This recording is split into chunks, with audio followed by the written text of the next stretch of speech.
Welcome back to the Giant Beastcast, the #1 show this side of Dimension Podcast. That's what we call this place, the podcasting dimension. We are the #1 show here. We started it, we will end it. I'm Vinny Caravella, joined by, let's go counterclockwise on my screen today, starting with Abby Russell. Yay! I love being first. Oh, how you doing? Abby Russell. I'm doing well. Speaking of first, this is episode 270th of the Giant Beastcast. How do you feel about that number? 270? Mm-hmm. It's just funny to think that I've been here for all of them and came up with the name Beast in the Beastcast. Yeah, that was a stroke that was of my genius. contribution. That changed everything. Yeah, I remember when we were sitting around talking, like, what should we call it? And we were like, well, let's call it Giant Booty. Let's call it, and you were like, that's so immature. And you were like, let's call it. It's vulgar. What if we call it episode 300? And then it'll be like, you're listening to episode 300. It's episode 270. And I was like, that's just not going to work. It's Friday. And then I had a stroke of genius when a bobcat ran through the office, and I was like, I know the Beastcast. She came out in like a lab coat, like, oh my god, I've got it.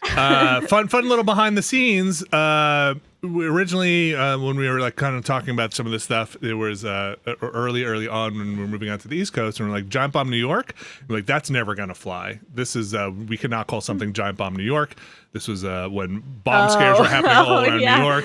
How about Giant Bomb East? What a weird time. Giant Bomb East is so much better, and then GB East looked like G Beast, and there you go. And that's how you make a Beastcast. I did not know that. Yep, that's how that all went down. July 24th, Jeff Bacalor, your favorite day of the year. I just thought it was from its inception just a bad name, and I didn't realize that it actually has an even sadder origin story. Well, look, as someone who's very familiar with bad podcast names, I'm happy to be here. Well, I'm happy to have you. And all the way from the West Coast, we've done it. We've solved the technology. Ben Pack. How you doing, Ben? Are you wearing a thimble? Looks like a Band-Aid. I'm doing great. Sorry, there's a huge delay. It takes so much time for audio to get from one coast to the other. Thanks for flying me out and putting me up in such a nice. The view is incredible. Yeah, all the way right by underneath the Statue of Liberty. Yeah, it's crazy. I'm under the Statue of Liberty. Right on the island itself. It's amazing. Lady Liberty there shining down on you. Mwah. And usually people don't use that side. Usually people get it from the other side, but that's a good shot. It's a good side. It's true. I like the book more than the torch. It's just cooler. So how you doing, Ben? I know it's what is it? Well. 4 a.m. there for you? What is it? Yeah, I'm getting ready for bed. After this, I'll shower, brush my teeth, and have a nice solid 8 hours. I love when somebody we finally get somebody on from the West Coast and make it as difficult as possible for them to come on the show. What if we did this one on Friday at 7:30 a.m. for you? Does that work for you? Perfect. Great, yeah. Let's make you commit to coming on and then change the time to as horrible a time as possible. Well, we are here to talk about. We'll have to listen to 20 loud songs about beans before we get started. That's how we vet people for the show. How many Bean songs would be blasted at max volume directly into my earbuds? It's what you need first thing in the morning, right? Yeah, I might have slept in. The best part is I have the power to turn that off, but I won't for you guys. You guys got to hear the beans. I was like, hey, Vinny, it's really loud, and then trying to have like a conversation. You'd be like, what? Okay. More like Vinny's trying to talk to song? me through the music. And More it's beans? 10 times louder than Make him. sure you're recording. Beans time. All right, let's get moving here. It's Friday. We got a lot to get through because Microsoft did a thing and they showed a decent amount of stuff. But before we get to that, I want to talk about a little game called Paper Mario, the Origami King. I'm liking this game a lot, folks. I'm liking this game a lot. I'm pretty. You like the light? I'm like the light. I like the light. I like You it like a it? lot. You like it a lot? I like it a lot. My son is. You like it more than beans. I like it equally as much as I like beans, which is a lot. That is a lot. There's a lot of beans. Damn, that's high praise. I know. Listen, it's high praise. So, Paper Mario, the Origami King, the next game in the Paper Mario franchise. I did not realize this until we did the quick look, Ben, that, boy, I didn't realize there were some contention around the Paper Mario direction and the kind of move away from the more JRPG style into this, whatever you call this thing that is currently the Origami King. I did not mind so much. I think the 1,000-Year Door is the one I remember the most, and I like that game. But this, I think this game is a lot of fun to play, despite the battle stuff, which can get a little tedious because at some points it seems completely optional. Like you can if you skip the battles, you're not going to lose out unless you need confetti or you're low on coins, which you should never be low on coins. I can't imagine being low on. Oh my god. I feel like I was rich like 2 seconds into that game. Yeah. I fell into a coin pit right as I got started. Thousands of coins right out the gate. It just blows Mario economics out. Almost immediately, you come upon like 1,000 coin deposits right away, and you're just like, well, that just why couldn't we just scale it all down a little bit? I thought I had broken the economy, and I was like, I got like 30,000 coins. What is going on here? And then I hit this island, this like Fight Club island, at some point, which was like, well, let me go through this, and I doubled my coins by the end of it in a way that was like, I have 60,000 coins now. Let me go back to the shop and buy everything. So I filled out my inventory. Got the Gold Club membership down at the shop. He loves me. He's just giving me discounts left and right. I'm a big earner, big roller. I can't wait to find another thing to break the economy and just get 999999999 coins. So you use coins in that game to do all sorts of little things, like have the toads jump out of the stands and help you out in various ways during the battles. Use them to buy power-ups. You can use them to buy things. There's one section that's like an amusement park where you can buy a royalty pass or the standard pass. Don't be a chump. Buy the royalty pass. I don't even know what happens if you buy the standard pass. Oh, I have a question for you guys. Yeah. I don't think this is too spoilery. At one point in the game, which I enjoyed, I do think all the writing is very fun. I don't think I was like hooked on it. I feel like I haven't played in a few days and haven't had much urge to go back to it. I will eventually. But there was one part that was fun where like you need to get an item for the story to progress. And like somebody is like, we're auctioning off this item, you can buy it, and then you can keep like negotiating the price down. Oh yeah. I busted. I busted. Somebody else bought it eventually. Really? No. Oh yeah. I just kept. I got out of 1,000. I felt pretty good about that. I did 500. The best are all the other Koopa Troopers, like sort of, the peanut gallery. And they're just like, well, eventually, oh damn, that's pretty cheap, man. I don't know about that. Eventually, the audience is like, what do you think, guys? Should we just go in on? If we pool our money together, we could actually get this cheaper. And so, like, I kept pushing it past that, and they were like, we're just gonna buy it, and they bought it, and I had to buy it off of them for higher than a lower price that they. It was a very fun moment. It's a very car salesman-y moment of like, it's like a Rodney Dangerfield. You're gonna, what am I gonna do here? I'm glad that they bought it because I wasn't sure if they would, if it was just like, oh, it's just like fun flavor, but, like, they'll give it to you for free. So hearing that like they can buy it from you, I like hearing that. And I love if you talk to the auctioneer after, he's like, I can't believe a fucking rock I just found on the ground. It sold for 3,000 coins. That game's writing is so good. It's very good. Really I love it. I think the stuff is funny. It's quick enough too.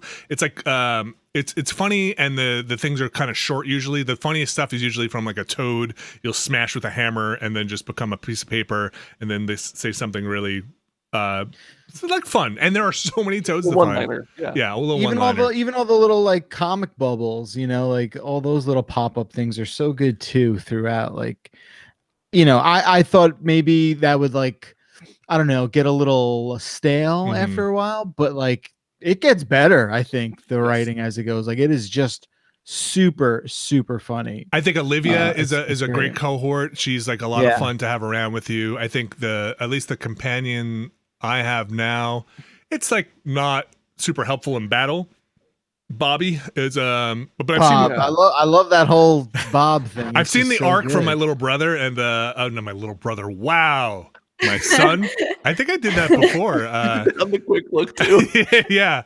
Really? Well, I think my little brother's playing it also. So my son is further along than I am. So I've seen some of the arc, and I know it's coming up ahead. And that stuff seems interesting, or it is interesting because I watched it. And I will say, you mentioned 1,000-Year Door, and those first two Paper Mario games were really big on companions. Like the companion was just as important. I will say this game, I've only met Bobby so far. I just finished his kind of area and I've moved on to the next one. I will say it's a little weaker than those games. I wish we got a little more either in battle or out of battle from those characters. I think it's a little flat, but I think the game makes up for it with its other writing everywhere else. So it's so funny. It's so fun. I feel like for me, I'm at the point where maybe I'm just like not past the tutorials, but I feel like I'm just like, I get it, lady. Yes. And I know that they have to like say it for kids, but there's a lot of like, I know. Like, as somebody I had to go through that twice because I went through it in the beginning with my son. Did not go through it with my little brother, but I did go through it with my son. And then I had to do it again. Was like, please be skippable, and it's not. And it's just like now we're gonna wait a whole other battle to teach you how to slide guys around, and it's like, oh, Olivia, come on. But after you're past a lot of that, it moves a lot faster, except for the battles you're like, I would love to just avoid this battle, which a lot of them you can by either avoiding the enemy on the screen or at some point you power up enough to smash or stomp an enemy and they just die in one hit on the screen before the battle screen. So I wish that was a little more sort of pervasive, right? I wish for me that didn't happen kind of fast enough, or at least widespread enough. But there are situations in this game where I think if you line them up and they're weak enemies, they should just disappear, because because then you have to go through stomping on 6 columns of enemies that you're gonna destroy in one hit anyway. You know what I mean? Especially if they're the ones that are like you have to hit them perfect, like they'll have enough exactly as much HP where you have to get the like perfect press, but if you get the like great press, you will only deal 12 damage instead of 13, and you don't kill them. Yeah, if they're under that, I think they should disappear. So I'm with you, Jeff. I think streamlining some of that stuff would be really nice, because some of those battles you hit and you're like, oh, come on. Right. And there's parts of the game where I'm just like running around, and then there's a lot of battles you can't avoid. Sometimes just a bunch of the fish will just jump out, and you're like, oh man. And then when you hit those wave battles, and you're like, oh man, this is a 3-wave battle. Yeah, I mean, like you're right. Like I think that's the criticism I've seen the most, is just how sort of uneven that can kind of feel, where you're just like popping out of a battle just to land into another battle, you know, maybe 2 or 3 times in a row. And it's just like, okay, this seems a bit gratuitous maybe, but you know, overall, I think the more you play, the further sort of spread out some of that can kind of feel. And, you know, I think it does even out in a way that's, you know, satisfying as the more you play. The other thing that's really nice that happens in some of the wave battles later on, Abby, I don't think you even think you're up to this part, but you will be, is you get the ability to do summons later on. And so that helps out with battles where like summon a friend. I don't want to give too much away in case people are doing it, but you basically can do big high powered attacks, and that can happen in regular battles, and that really helps clear a room. I think they definitely put a lot of emphasis on rewarding you for lining up those enemies. Like if you to the point where I put the extended timer on that just gives me another full 60 seconds. Here's an hour. Figure it out. And I have used that. Oh man, and it feels so terrible when you're like, I'm not seeing it. I'm just not seeing it. I know there are 2 moves here. I'm just not seeing it. And then like in the last 10 seconds, be like, oh, move it left. And then you have to like race to get it. And it's like because they're always like 2 or 3 moves. So it's never that complicated.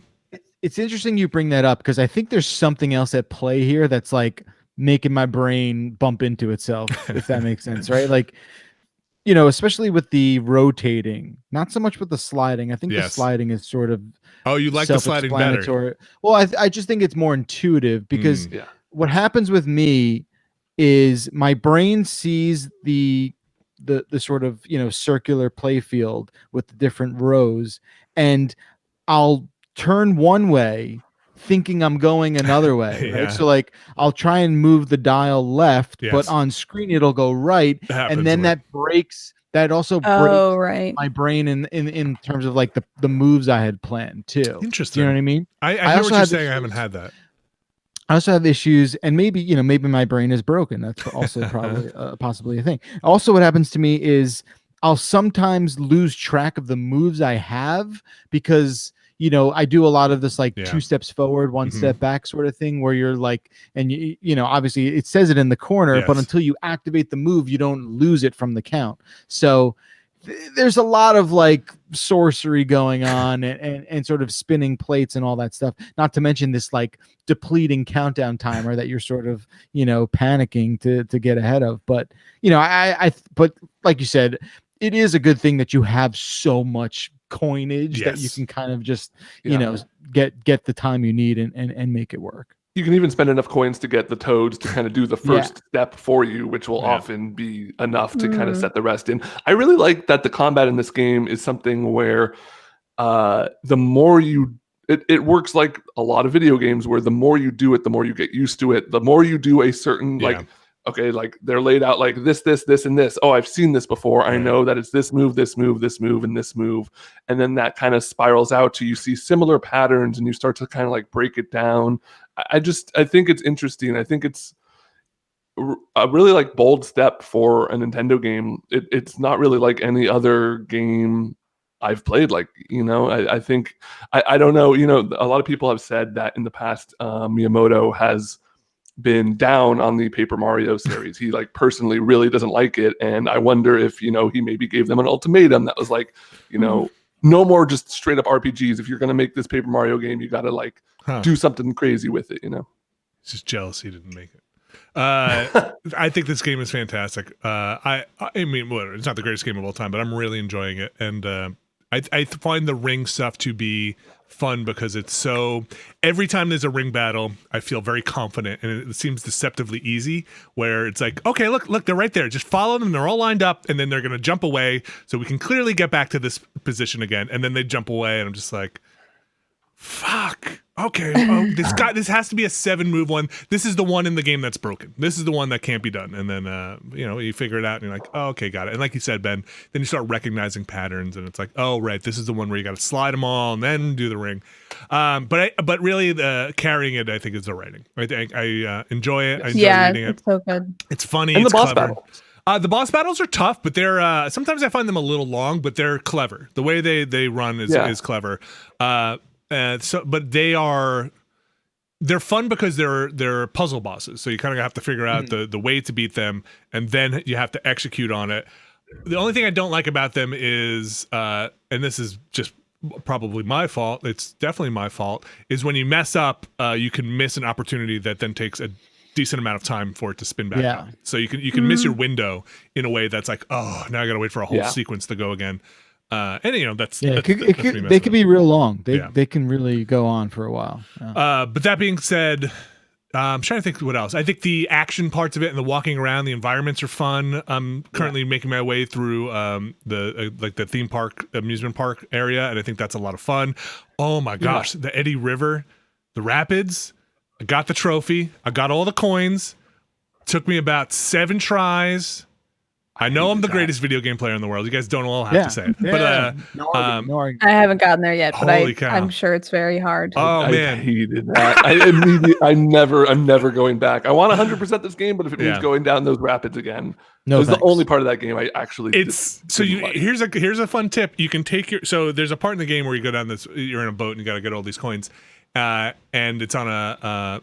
Once you start going, you can't go backwards, right? You're on a forward path. So if you miss a coin, that's it for that run, and it's like a decently long thing, like maybe 3-minute segment. But you can use your hammer to sink your own boat, so you can just smash your boat until it sinks, and to just start again, which is a little. Vinny's pro tip: kill yourself. Yeah, it's funny because my kid has loved like every second of this game, but there are a couple moments where he's just like, he'll like look at me and he'll be like, "Dad, can I tell you something?" I'll be like, "What's up?" He'll be like, "Let's play what the golf." I'm just like while you're playing this. I'm like, well, you're not feeling this boss battle? And he like, why? Is it because this is the 11th time we're trying to get past this? That's fair. I get it. It's tough. Like a lot of people were asking, I don't know, what was it last week? If like this is a game for kids, and it's like, I mean, it's hard. Like, I don't know what that age is. Like, can Max play this by himself? Yeah, so he's playing it by himself. That once in a while, I'll hit a part during the evening and come back in the morning at breakfast and be like, yeah, you beat that part where you had to do the sliding puzzles with the pipes? You beat that thing where you got to put the missing sliding puzzle piece in the pipe? That took me... The 3x3 one is not easy. Like, I was like, that took me a while, buddy. What are you doing there? And then my wife was next to her and be like, I did that. And I was like, then I turned to her and I was like, You did that sliding puzzle by yourself? And then Roxy's like, no, I did that. Then Roxy's like, I did it. But to that point though, if you do that sliding puzzle, which was definitely the part I was like, how did Max get like good on you if you did it. But you can actually pay your way through that. You could pay 3,000 coins and just have it be done. There are some parts on some bosses that he asked me to come in to help him figure out. And then I took it and was sitting there for 20 minutes kind of giving him the third degree, being like, you're not telling me something. What did it say when you started the battle? Did it say that it's going to... It just keeps getting its health back. Max, you got to remember. What did it say when you started the battle? Did it say something about using water? Did it say anything? He's like, I don't know. He just gets his health back every round. We're gonna have to start this whole game over, bud. This is obviously a bug. I'm uninstalling. clearly you've broken this. But no, he's doing okay in it. He's the lining. Does he like the game? He loves it. He's like way past I am. That's good. Today he said it's like one of his seminal gamer moments where like he said to me, we've all had this moment at some point in our lives, and I feel like you cross a threshold in it. He's like, Dad, can you believe we only started playing this game on Friday? I was like, yeah, man, you played a lot of this game. You've been playing it. He's like, yeah, I feel like I've done a lot on this game. And he's like, you've been playing like hours every day. I can't play because you're playing all the time. Has he had a thing yet? Because he was so excited for it, where it's like he's really excited for a thing and then it comes out and then it sucks. No, he has loves he experienced that yet? Oh, with other stuff? Yeah, just in general. He won't say he doesn't like it. He'll usually just be like, I like it, but I'd rather do something else. I feel like that happens to him when he has these waves of Beyblade moments where it's like way back into Beyblades, and then it's like, I really want Beyblades for my birthday, and then we get the Beyblades. What's a Beyblade? Yeah, what the hell is that? I'm assuming it's like a katana that has like lips and like eyes and eyelashes. A Beyblade. Brad asked, "What is a Beyblade?" on this week's Bombcast. I know you guys aren't into double emails, but we can't talk about Beyblades on both podcasts this week. Me and Brad are the same person. Yes, I've known this for a while. They're never on the same material together. It's a top. It's like top battles. Like you have a little thing. You just pull the ripcord and then they fight. Right. But one of his best friends has Beyblades, so I think when they talk, and he's like, Beyblades, and he's like, I need more Beyblades. But they make metal ones and plastic ones, and the metal ones always win. And then why would you ever? Yes, of course. Anyway, I worked at summer camp. Beyblades were the hot item, and they were banned. So I personally amassed a collection of a good 2 dozen Beyblades that I just took home with me. Nice. 3, 2, 1, let them rip. The metal ones. Yeah. If Max is looking to buy, send them my way. Selling nice. So yeah, he doesn't express disappointment. He's actually pretty positive like that. He'll just be like, I'd rather do something else, or I'll come back to it. What was it like? There was a Yoshi game or something. Maybe it was Crafted World or something. He was really excited about, and then we played it, and he's like, we'll play something else. We'll just go play some. I'll go stare at the fish for the next hour and a half instead of doing. You wanted baby dad.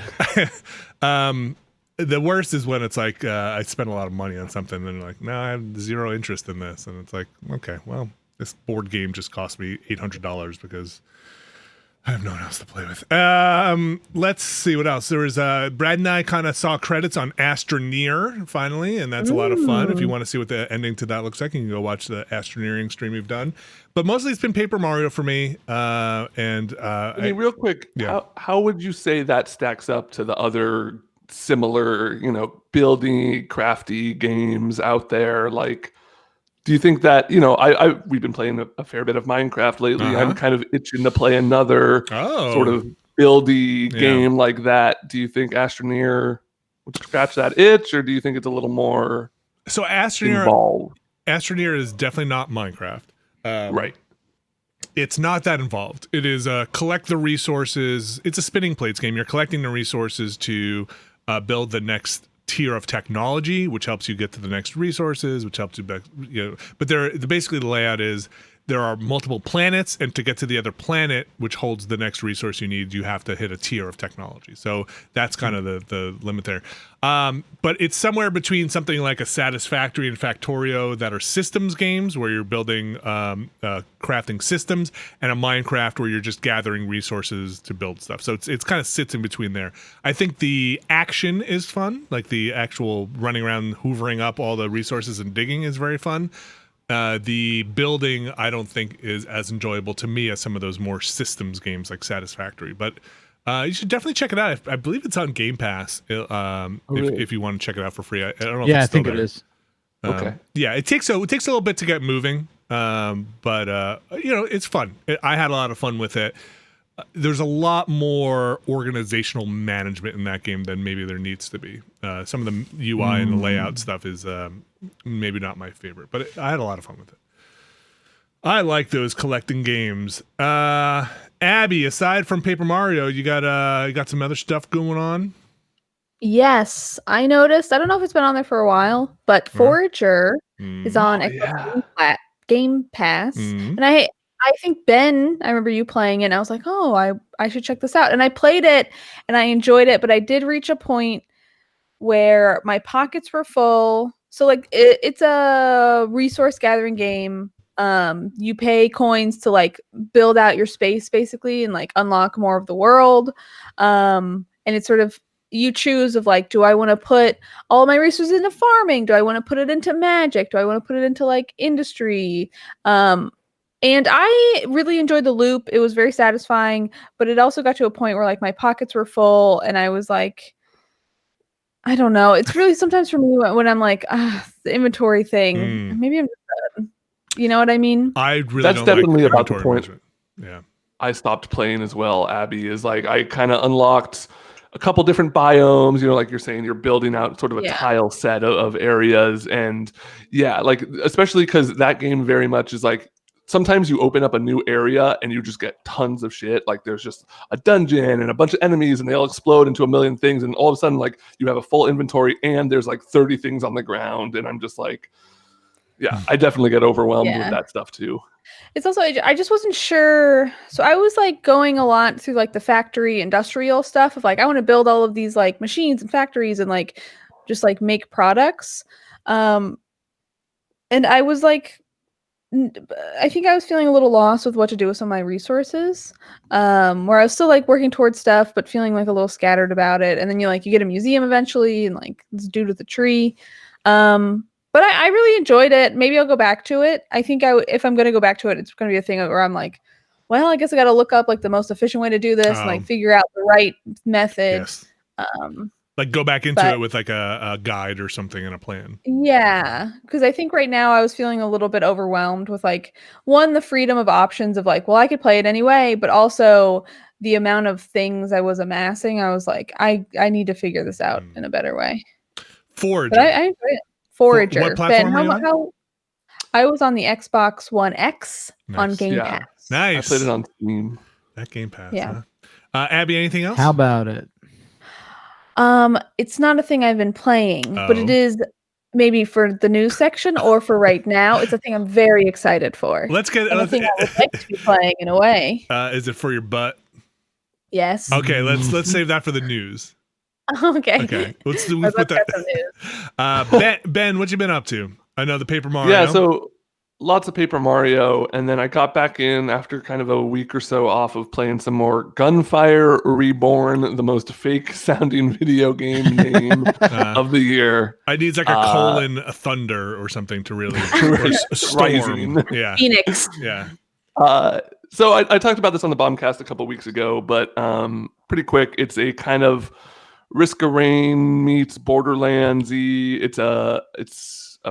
The levels are not so much randomly generated. What is randomly generated? It's a shooter, and you're picking up different guns, different upgrades, stuff like that. You're getting a different upgrade at the end of each room, and they'll do stuff like upgrade your weapons, upgrade elemental damage. It plays very nice. It's just a very simple. You move around, you got to jump. That's pretty responsive. You got to dash. The guns fire well. Good. It's written I finally hit. Yeah, it would be messed up if this game didn't have good gunfire. Yeah. I got to level 30, which means you can unlock the second character, who is a dog with dreadlocks that can dual wield. What? Okay. Wait, once I got dog, I was like, yes, but then dreadlocks, I was like, wait a minute. Is it like the dog that Mark Zuckerberg has where they look like mops, or is it just like on the head? It's just on the head. I don't really know much about the development of the game. I think it was done by one guy in Hong Kong, and it has a lot of like Chinese influence in it. There's a lot of enemies named after like Chinese mythical creatures and stuff like that. So maybe it is something I do not know. But that game is just really fun and easy to pick up and play. I've been playing with some friends. I had been doing it pretty much solo before. The only big bummer right now with it isn't technically in early access. And one of the downsides of that is there are no servers. It's all peer-to-peer. Oh. So if I'm playing with my friends on the East Coast, sometimes I have like 100 ping. Sometimes I'm getting some weird ping issues there. I'm dying in places where I don't think I should have died. They haven't said officially if servers will come, but this game has been kind of progressively blowing up. I've been seeing a lot more of my friends playing it recently, so maybe that's something they add for the full release. I would maybe say, if that's a big deal breaker for you, hold off until the game is out. But like if you're itching for like a nice 4-player co-op shooter kind of, not like it is sort of like a podcast game. You don't have to pay super close attention. The bosses are nice. Difficult. I haven't beaten it yet. Gunfire Reborn. Yeah, Gunfire Reborn. And you're playing. What on would you Steam? say was like the tone of it? There's not a lot of like writing. In fact, the writing that is in there's a lot of kind of broken English. It does definitely need like a translation. Patch or whatever, hopefully the developer can get some more resources involved there.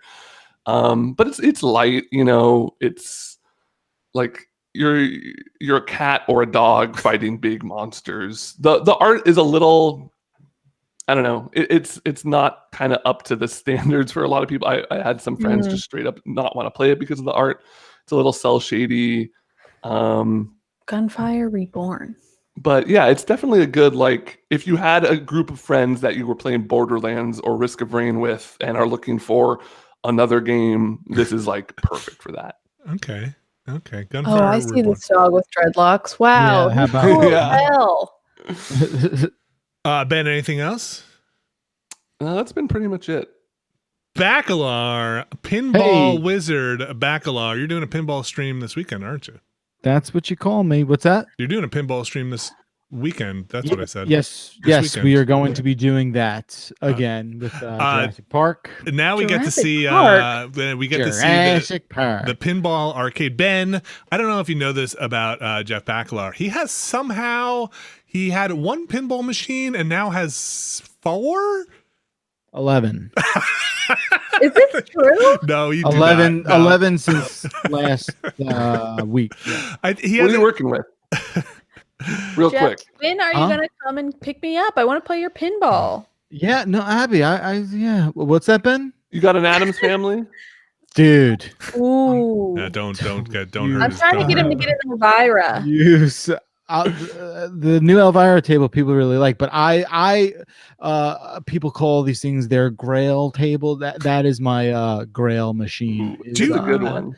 Addams Family. I'll get it. It's just a matter of I'll when. get it. Just keep mentioning it here, and somebody will send it to you. No, it doesn't work like that. No one's just gonna be like, "How's my Addams Family?" What are you talking about? Is that what happened with a couple of pinball tables? Actually, that is what happened. But it seems like verbatim what happened. Yeah, but so just listen, hear me out for a second.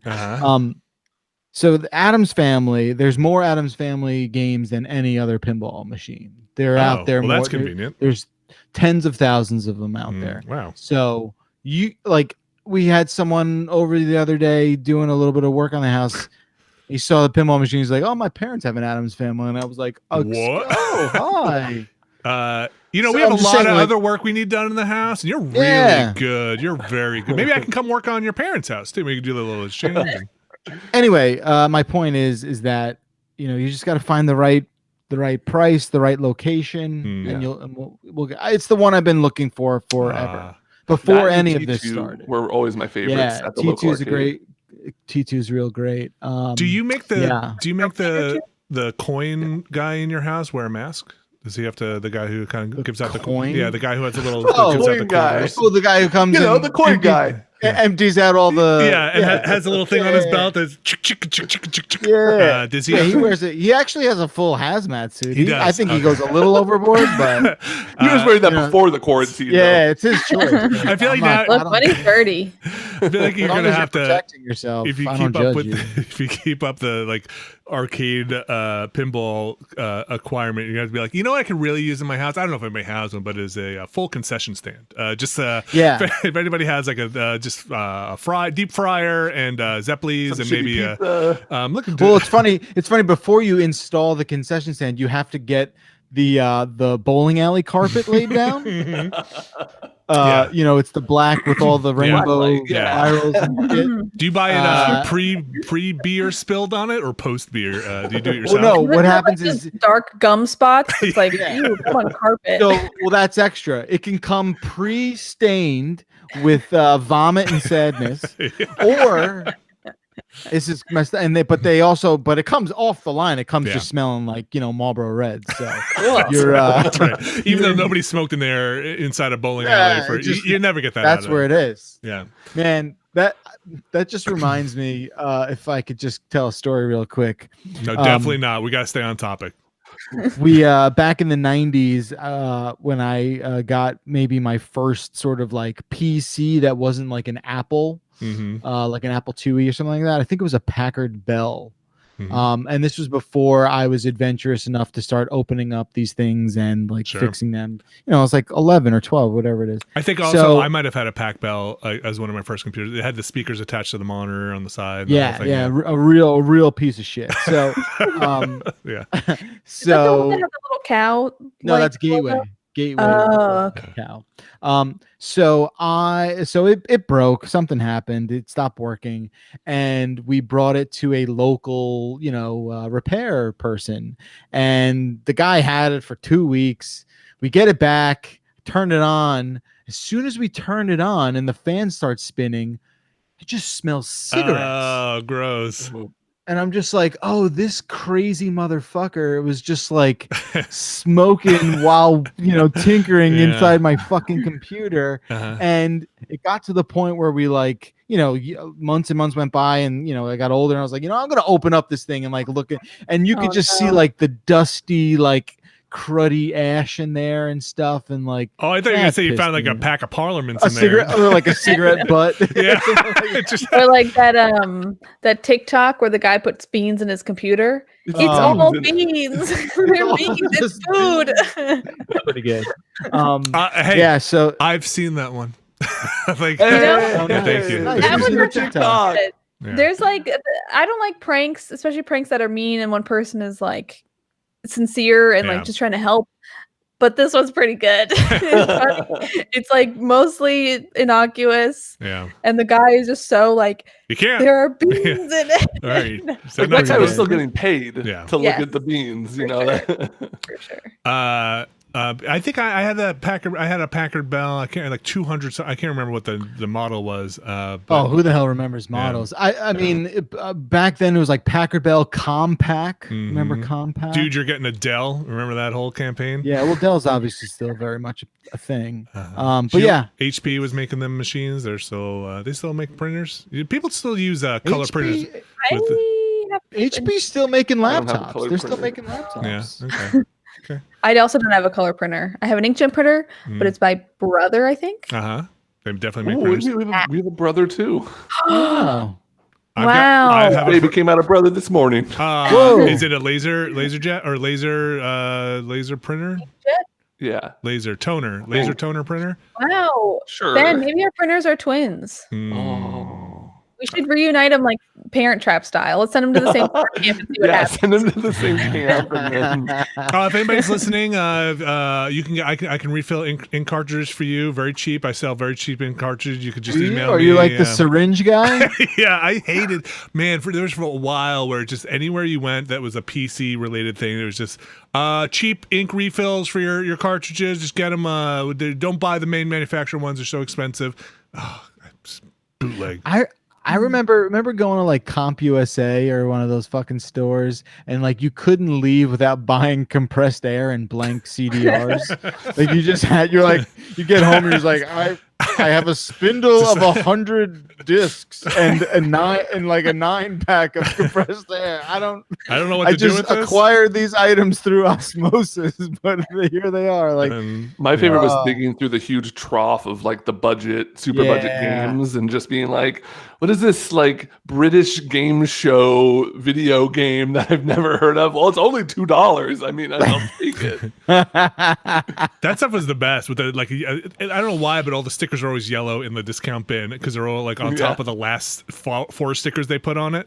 You could like see like the stickers were like this thick. Right. Speaking of that compressed air and the gum on the carpet, any of you ever worked the jobs where you got to get the gum off the carpet and they give you that freezy spray, the ice cold spray that you shake up and you gotta spray the gum? Wait, what the hell are you talking about? There's like a spray that you spray on gum to freeze it so that you can use your spatula to chip it off the carpet. It's like the same. It's probably the same stuff the dermatologist uses on me all the time. Where it's just probably. Like, get the gum off of you? I hope it's a and he takes a spatula. I wish it was gum, but it's probably a little more medical grade. But yeah, there's. I don't know. It comes in like a fucking metal can, and she's just like, "This will be cold." I'm just like, all right, here we go. So you freeze it, and I always used to like that stuff to try and then you try to freeze everything. Bacalar, so you got a pinball stream this weekend. Paper Mario, you're done with. Join us. What else you got going on? I got the what's it called? Like the upcoming notice in early. That probably helps, right? Upcoming on your website. Yeah. You want to draw a crowd? Yeah. Yeah, I want to draw a crowd. Yeah, no. So join us Sunday, 8:00. Jurassic Eastern, Park. Welcome to Jurassic Park at night. It's fun, man. It's a great. We had a couple good games last week. Does the ball go into a toilet? And then is that the joke with the T-Rex? I've really only seen Jurassic Park like once because someone made me. It's good, fine, but it was a thing that someone was like, "You haven't seen it? We gotta watch." So I kind of only vaguely remember what's in it. There is I believe there is an animation on the screen where the T-Rex like eats a ball off the toilet. Wow, cool. Good call, Abby. I nailed it. Yeah, you nailed it. The T-Rex does eat the ball in the game and then spit it out at her will. Yes. Is Newman around? Yes, Wayne Knight is in the game. That's the only person from the movie that they were able to license. Is when you got a gutter ball, does he just go There is a lot. There's like a Nedry reward. The whole sort of plot in the pinball game is that he put the virus in the system and all the paddocks are unlocking and they're shutting down. Pinball, and you got to catch all the dinosaurs. Got it. You got to catch all the dinosaurs. Just like the movie. Yeah. Catch them all. And all of his call outs are real good. Like they have this thing, when you're not playing a game, you ever like bump into a pinball machine and hit a flipper when it's not on and it plays a sound. Mm-hmm. But I believe you. Yeah. It's called like an attraction sound or something like that usually. And all of them are like Wayne Knight sound bites where he's like, anybody who can write this line of code? I don't think so. Like all these, he's such an ass little in that movie. He's all such these quips from detestable asshole. Someone in the chair like, we got dots in here. We got dots. Nobody can. He's one of the. That's probably one of the best portrayals of a person you just want to smack in the face in a movie. Yeah, I mean he's Newman, right? Like, have you ever seen that? I think it's either Onion or Clickhole. I don't remember, but there's this video. It's so funny. It's like the best like Onion thing I think I've seen. That's like a video of like they're acting like scientists, like these actors acting like they're like Newman people who study Newman, and they're like, this is why Newman is not portrayed right in like the inaccuracies of Newman in the Jurassic Park film. It's very funny. It's spot on. It's like a documentary with him. Background. Anything else you want to talk about game wise? I was just gonna say, so there's new code for the game that I'm gonna boot up. Whoa. So I think there's a couple new like modes and stuff, which is dope. That's what's great about it. You can update your pinball machine with a USB stick in 2020. It's got a USB. Wait, that game didn't come out in 2020. What are you talking Jurassic Park. This came out in 2019. What do you mean? Wow, really? Wait, a Jurassic Park? Yeah, this is. Wow. So there was one from Data East made one from like 94 or whenever the movie came out. Okay. 93. This is not that one. I think this is not that one. This is the Stern 2019 one. Yeah. Wow. How the fuck did you get with it? All right. Listen, I stole it. I stole it. Look, there's no more rules apparently. I fucking stole it. Have you walked into these places? Nobody's even in there. They're just. It makes total sense that he's getting these because like no one can go into arcades anymore. Yeah. Like they have all these machines and they're like, we gotta get. He's fucking talking about them nonstop. So like, perfect. Yeah, I'm gonna get Ninja Turtles soon too. It's gonna happen. I'm not stealing that one. That one is being sent to me. But my rule is, if the front window's already broken, I mean, it's not really a crime. I mean, I'm saving these machines. There is no such thing as pinball crime. I will let you know. What's up, Abby? Okay, my question for everybody is: if you were going to have a pinball machine or have a pinball machine made, what license would you want it to have? I love that question. Ooh. I'll answer that question all day. Go, Vinny. What's your thing? Clearly be Transformers and the. There is a Transformers pinball. Is machine, it good? Is it Michael Bay? Is it the Michael Bay Transformers? Yeah, it's like it's like mid 20, I don't know, 2010 maybe. It's not great. Oh, bummer. Okay, well. All right, give me a lost pinball machine, and it's fun. You get to see all the characters. There's like maybe some sort of flashback thing, and then at some point your ball just gets stuck somewhere, and then the screen flashes and it goes, "It's not about the destination; it's about the journey." I hope you had fun playing lost pinball. The ultimate dig. I really want like a Beetlejuice game. I think like I think an 89 Beetlejuice table would be sick. I mean, you're gonna be like, oh, you just Tim Burton stuff, but like even a Nightmare Before Christmas one seems cool too. Just if you're gonna give me like all the fun figures on the table. Maybe one day they'll make a Willy Wonka one. I don't know. Yeah, one day. But no, not the Burton Willy Wonka one. That's the one I want. The Gene Wilder one I have is pretty great. But what else? Somebody did make a I want to say I remember a Bioshock pinball machine. Either somebody like customed it or something like that. I can't remember, but I do know somewhere either like the concept exists or maybe something in reality. I can't remember exactly how it came into the world, but is it as much of a chore to play as Bioshock? Wow, wow, we don't get that kind of fire on this Beastcast. Wow, heating it up. Ouch. Jesus. Yeah, I don't know. Abby, would you do There Will Be Blood pinball? Ooh, that's a great one. you just gotta bring it up. It's every time it holds the ball someplace in somebody else's oil field, it just goes. Yeah. But the only actor that could license is Paul F. Tompkins for some reason. He's just all over it. It's got a bowling alley. Steph, you abandon the ball. That's terrible. All right. I've abandoned my ball. I want to do Carey pinball machine. Who? Carey? That's cool. Just his whole career, kind of like it's a career retrospective. Exactly. You got the Drew Carey show. You got Whose Line Is It Anyway? You got the new era of Price is Right. Exactly. I thought you said Carey like that horror movie, and I was like, oh, that's a real specific version of a pinball thing. And then I thought you meant Jim Carrey. No, we're going with Drew Carey pinball, ladies and gentlemen. I'm trying to think what would make thematically the most sense. Probably No Country for Old Men. Pinball. Yes, that's probably the one. Yeah. Oh, and then you shoot the little air gun to launch the ball. That's the whole game, though. And when you launch, it's just like, hey, friendo.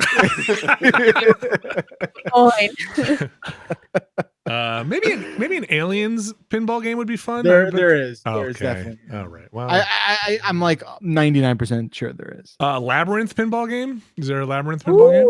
Ooh. Mm-hmm. No, but there is Brazil. Really?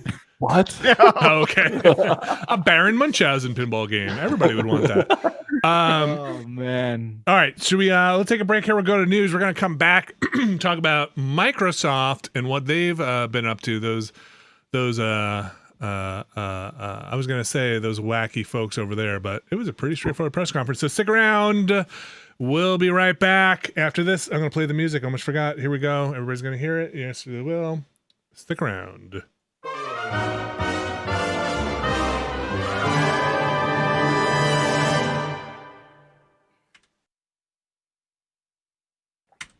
And we are back, folks. Hello. Welcome back to the Giant Beastcast. We are about to get into the news. What news this week, you're asking yourselves? Well, let me tell you about the news. But first, we have to go on a little trip back to when Epic bought Psyonix, the makers of Rocket League. Does anybody remember this? Because I forgot about it. No. Yeah. That happened. I remember that happening. That did happen. It happened like last year, I think, or is it this?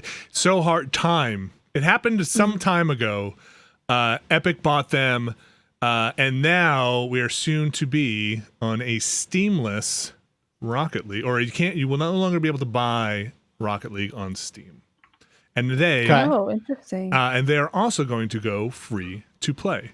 So most of us here probably got into Rocket League when it was free on PSN or PS Plus. Yes, PS that Plus. was like one of the biggest success stories, right? With giving that away. I assume. I don't know the financials. They seem to have done very well, or it seems to. But the game costs $20. You could buy it on a bunch of different places. I have it on Steam. I also have it on PlayStation. And on Steam, I think, is where I wound up spending a lot of money on DLC stuff. So they're going to take it off Steam. They're going to go free to play. There's a big update for it. And then if you bought the game, they're going to give you, or I think if you've played the Steam game, which assumes you bought it, by the time they take it off of Steam, or I'm sorry, go free to play, you will get all the Rocket League branded DLC that has been released up to that point. You get some kind of established in 20XX title. You're going to get 200 plus common items upgraded to legacy quality. I don't even know what that means. You're going to get the Golden Cosmos boost. You're going to get Dieci Oro wheels and a Huntress player banner. Oh. That all sounds like stuff. Yeah. I feel like I bought a lot of the DLC, so getting all the DLC maybe not as fun for me, but there's a lot of DLC. I wonder if that counts all the branded stuff like the Batman car and the Ghost Back to the Future stuff, and I would think so, right? I don't know if that, because I don't know what the licensing stuff is like. Does Warner need to get a cut every time they sell that? I have no idea. Right. So yeah, it was interesting news. The Rocket League still on PS4, and can you get it on Windows Store? I don't know if you can, but yeah, interesting news. Other game news, so look out for that. Other game news: a Samurai Jack game. I saw this pop up in the old news feed. I really like Samurai Jack. I did not realize that show went until 2017. Did they reboot it? Does anybody know? They did. They brought it back for, I think, one season in 2017. Man, I used to love Samurai Jack. Didn't the voice actor who played Haku passed away, right? I think so, yeah. Wow, so good. It was so good. So they're making a new Samurai Jack game. It's going to be 3D. I watched the trailer. I didn't love the way it looked, but it seems like I had the same reaction of you because that show has such a distinctive style that I was expecting the game to look like it, but it kind of just looks like not N64 quality, but that kind of you're just a bunch of guys running around in a space that look a little bloated or whatever. Yeah, but I feel like it is also probably pretty faithful to the original artwork. I always say his Tartakovsky. Is that yeah? Okay, probably pretty faithful, but I just didn't blow me away. But a bunch of the people who worked on the game and Phil Lamar as Jack is back. Jack is back, and I think it also has the head writer. Let's scroll down and find his name, Derek Bachman. So yeah, it hopefully is pretty faithful for Samurai Jack fans, and it is called Samurai Jack Battle Through Time, coming to Switch, PlayStation 4, Windows PC, and Xbox One on August 21st. Yeah, Abby, you ever watch Samurai Jack? Cool. No. You ever watch that was a Cartoon Network Girls? show? Yeah. Oh, Yeah. I loved Powerpuff Girls. Oh my God, Powerpuff Girls! I would die for Powerpuff Girls. Have you ever seen? But I feel like I'm the mayor of Powerpuff. That's so good. Also, That's I really realized good. recently was I posted some they have those avatar makers, and I made one to look like me, and I posted it, and then someone replied being like, You look like, and I forget the name of her, but like the mayor's wife or assistant or something. I don't remember what she is. Yeah, Miss. I was like, oh my god, Miss like what? Miss something. Anyway, yeah. I was like, whoa, yes. Yeah, same. Anyway, I love Powerpuff Girls so much. Also did the Hotel Transylvania movies. Oh, my parents love those.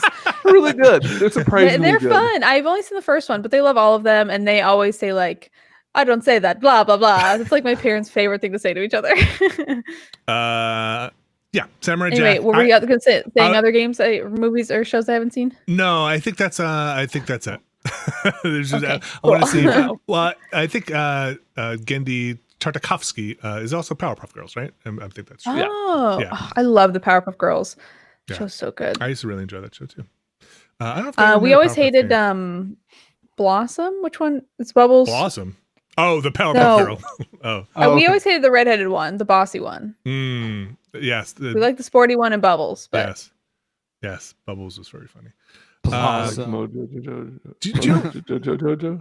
What's his name? Mojo Jojo. Mojo. Yeah, very good. I can only do one voice, and it is the mayor and SpongeBob. So they're pretty much the same voice, which is. I want to hear SpongeBob. No, not again. You heard it that one time. We did that. We did that one already. I never heard it. No, you kind of just heard it. Whoa, Patrick! Ah! There it is. Pretty good, right? You gotta do his laugh, or whatever. I used to be able to do a Patrick voice, but I. That's really good. Like I'm dying. I threw up my back. I'm Squidward. Yeah, there you go.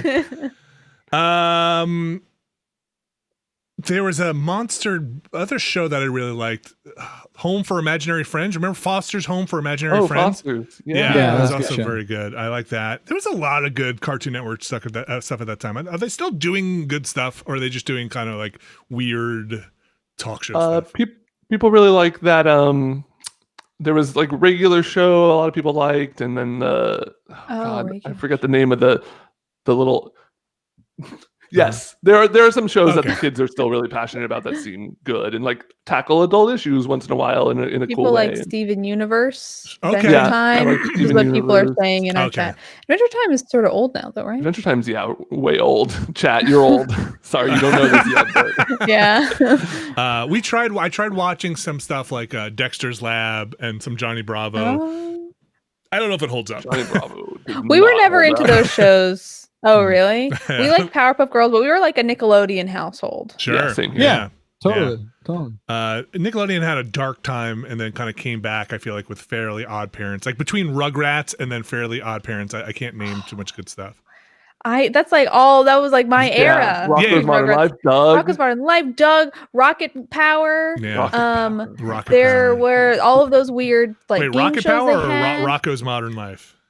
Both. Rocket Power. Okay. I mean, yeah, both. But there were all those like weird game shows they had. They had Double Invader's Dare. Doom, Double Dare. They had that one show. I always forget what it's called, but it was like a weird variety show. Guess who like I'm a famous Olympian, and they had to like guess. Spill your guts, I think, or something. Spill your guts, know your guts, something. And they get slimed if they like get it wrong. Figure it out. The Dark Times. Figure it out. Yes, I love. Figure it out. You like referenced 3 different things in the gut. It was good. There was guts. There was guts. Yeah. And Global Guts. Can't forget Global Guts. And then what the Hidden Temple? Legend of the Hidden Temple. Which there was that article that came out a while ago. Oh, fascinating! Where they were like, we made this game impossible. They talked about on purpose. The kids always looked so incompetent, and you would just be screaming at them there's 3 possible permutations of this goddamn monkey puzzle. Why can't you figure it out? But they were like talking about how like it was way harder in person, and you would just be backstage waiting to go up because they would film like a bunch of episodes in a day. Just be backstage, and then you just see kids coming in like soaking wet, crying, and like yelling at each other. Well, that sounds like a lot of fun. I turned on Netflix the other day, and I'm sorry if this has been all over the internet, but I saw Supermarket Sweep was oh my gosh, sure. back. I've been obsessed with Supermarket Sweep. I haven't watched it. I watched the first episode with my wife sitting next to me. She's like, "What is this?" I was like, "You never watched Supermarket Sweep?" What? She didn't know what it was? Oh well, she was like, "Why do people watch this?" And I was like, that's a fair question. I'm watching this because it's like a nostalgia trip back into the late 80s, 90s. Like, well, look at these hairdos, look at all these people, look at all these tucked in shirts into jeans. But like, but really, this is like consumerism gone wild in a way that is kind of amazing to watch these people basically knife each other for a box of detergent. And just hauling 5 giant turkeys into their shopping cart. Yeah. It's basically like shit into your cart. How do you win? It's like there's a weird points money system. I don't really understand. There's 2 phases. There's like a trivia portion where you're trying to add time to a clock, and then the end is you have that much time to run through the supermarket and fill up as many carts as you can, and whoever buys the most stuff wins. Is the trivia about groceries? Yes. It's like about name brands. Like you have to like answer questions about Campbell soup. Yeah. The Netflix collection. The Netflix collection is great because it spans like a decade. So you get to see the fashion just like evolve in real time, where it goes from like early 90s to early 2000s. It like passes through a grunge phase. But their stuff it's so stupid, Abby. It's so like the questions are like,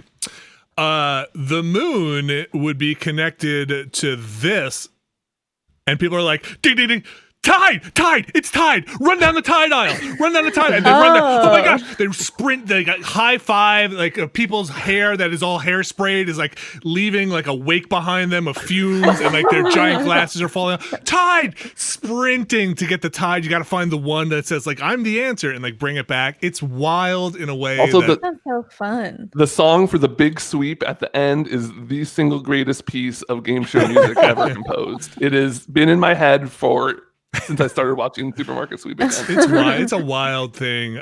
It honestly, like, it is so close to what, like, it looks like a Devolver press conference at this point. Like, it basically, like, all they need is like a little more blood in it, just a little more blood, and it would look like a Devolver press conference. Okay, the back to games. Good transition. Good segue. There's this game called Bomb Rush Cyberfunk, which is in contention for, there's only 3 names that I have heard for games since we've announced consoles in this. One is Bug Snacks, which is a very good name. One is one we'll get to later. It's The Gunk. And then Bomb Rush Cyberfunk also up there in the running. So it looks like Jet Set Radio. And so this is from Team Reptile, who previously did Lethal League and Lethal League Blaze, and that's kind of has the look of those older games, which already kind of had a Jet Set look to him. And they even had Hideki Nagamura, is that his name, do a track for their last game. So it's kind of a perfect evolution of what they've been doing. Hideki Naganuma. Was Jet Set Radio. So yes, it is. There's only like a teaser out there, you can watch it, but man, people love Jet Set Radio. I was never a huge Jet Set Radio fan. I liked it a lot, but if it's gonna scratch that itch, man, Sega, you missed out. Like, what are you doing? It is just like, I mean, I'm fine with this being a thing. I'll check it out, but it's like, there's 2 things, right? It's like the skating and the graffiti. And the music was huge. Yeah, but like, this is the skating and the graffiti. I don't know why those 2 things are like cosmically connected in a way that like transcends everything else. But like, have to have this. Can't have one without the other. And they have to be rollerblades. So yeah, not too much known about that. You can go look up a little teaser for it. 2021. Just everything's 2021.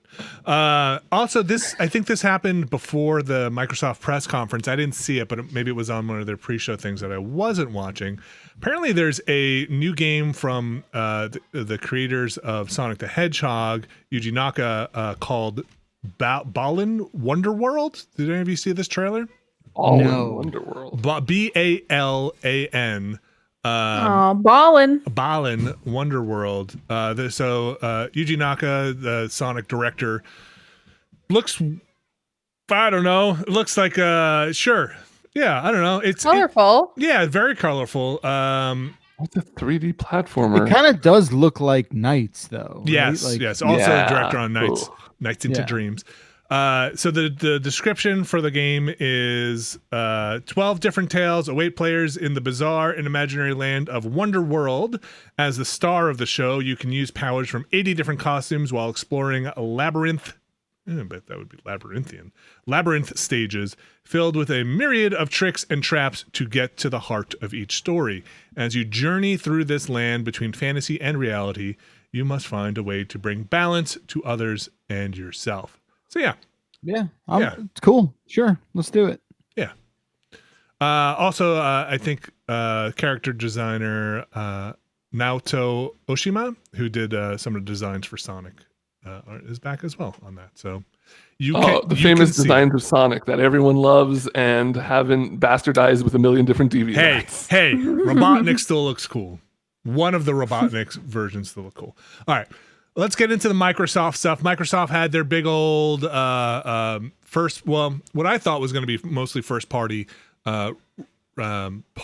Let's call it. First party. They had a previous press conference, not E3 press conference. I forget exactly what they're calling it, and I made the freaking title for it in the upcoming. I forget what they called it already. Every publisher has like the July Ubisoft game Forward, showcase. Sony's check this out, Microsoft's but check this out event. So they had one previously. It was mostly third party. I thought that one wasn't super great if they're trying to sell me a new console on the third party stuff, but it is where we saw that game that had the weird alien head with the very phallic game. What was that one called? Scourge? You guys know what I'm talking about. Abby, what's the name of that game? Yeah. Oh, yeah. Slime. I don't remember. Yeah, you know what I'm talking about. Exactly. Like Scorn. Yeah. Scorn. So the Microsoft opened this one up with kind of what we knew was going to show, Halo Infinite, and I thought that looked really fun. I thought in terms of a Halo game, within a minute and a half, you got Master Chief-ish. Was it actually Master Chief? I can't remember. Yeah, it sounded like him. I don't know. They call him Big Guy, which is like isn't that a thing from older Halos? I mean, that's what Cortana used to call Master Chief. But I don't know the lore enough now on Halo to know if it's like really Master Chief, a Master Chief clone, Cortana as Master Chief. I don't know where we are. But anyway, a Spartan jumps on a warthog, right? And then rides around. And then you get, your first person gameplay, you're shooting, and a grappling hook, which is pretty new to the Halo franchise. So I thought it looked very on brand for Halo. I thought graphically it looked fine. It wasn't like this is why I need to get an Xbox Series X game, but it looked like something I want to pick up. And that's kind of what I'm going to say about most of everything they showed. This looks like a game I would like to play. But mostly not a selling point for a Series X. Yeah, I mean that's I don't know. I like Halo stuff for the most part. I'm not over the moon about like when a new one comes out. I play it and I'm like, all right, yeah, let's play another Halo. It's it's been a few years. I don't know. I for me, look, I guess people who are Halo people don't need anything special to continue being Halo people, right? Like, I guess I was maybe a little surprised with just I don't know what I was expecting, right? For the Halo or for the press conference? Yeah, like it wasn't gonna be like Master Chief on a skateboard all of a sudden. Like I don't I don't know what I was expecting. Well, I mean, we already have like offshoots on the Halo franchise with Halo Wars. Is the tactical, the RTS one? What's it called? Halo Wars? Halo Wars 1 and 2? Yeah. All units? Yeah, that sounds right. We had slightly different gameplay in oh man, my Halo is no good. Don't worry, my Halo's not so great either, but I just feel like, I don't know, it just felt like I was looking at some sort of like time capsule sort of thing. I don't know the best way to describe how kind of unaffected I am by like a very sort of gradual evolution of that thing. It's just there's something that doesn't speak to me maybe. And again, like I said, I don't know what I was expecting, right? I don't necessarily have the answer. But like you're going to show me Halo that looks very much like Halo. Yeah.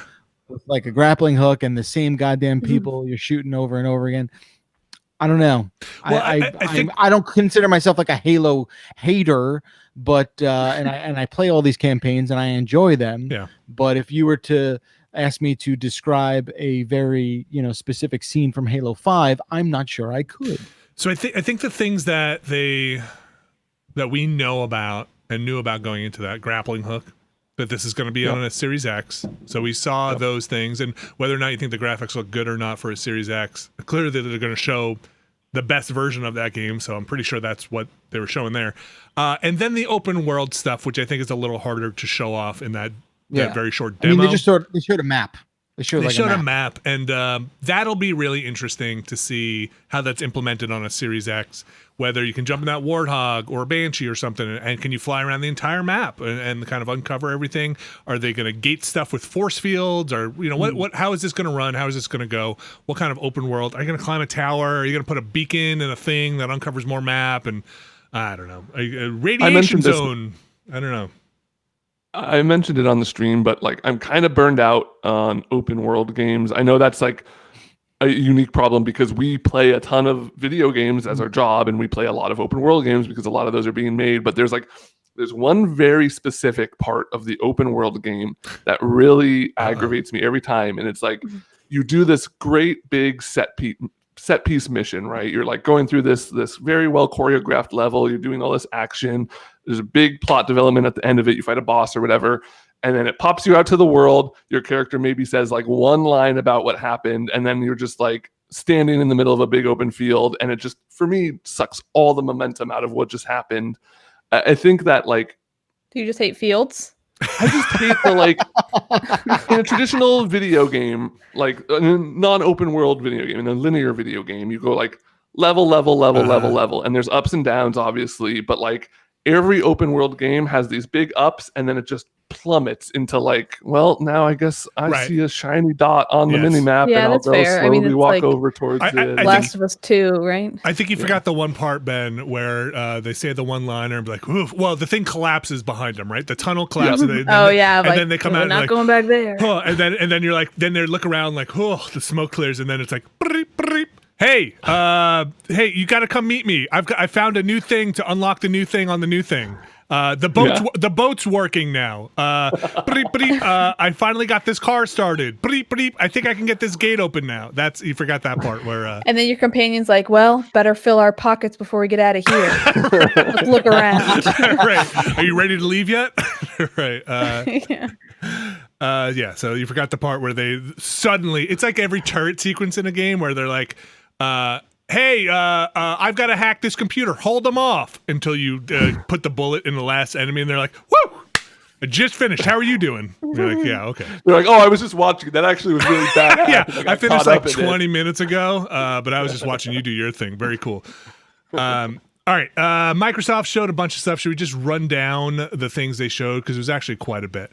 And then leave the questions and answers for the end. Yeah, we'll do Q&A at the end. Let me pull this up. Here we go. Sorry, I've got a lot of tabs open because there's some stuff I want to talk about here in a second too. They showed we said Halo Infinite. Yes. Sorry, games. They showed Obsidian's new thing, the one with the kids, which is actually coming out kind of soon. Little Fortnite. Yeah, that's what they're calling it, Little Fortnite. Sorry, my computer is not loading this thing up, so I'm just kind of going off the head here. Grounded. Halo Infinite. About, right? Yes, Grounded. Sorry, yes, Grounded. As Dusk Falls was one of the next things they showed, which has a kind of, it seems like a visual novel, and that's actually headed up by some ex-Quantic Dream folks, or at least one person. So that makes a little bit of sense. I thought the art style for that. Some people are just going to hate it. Some people are just going to hate it because it's a visual novel.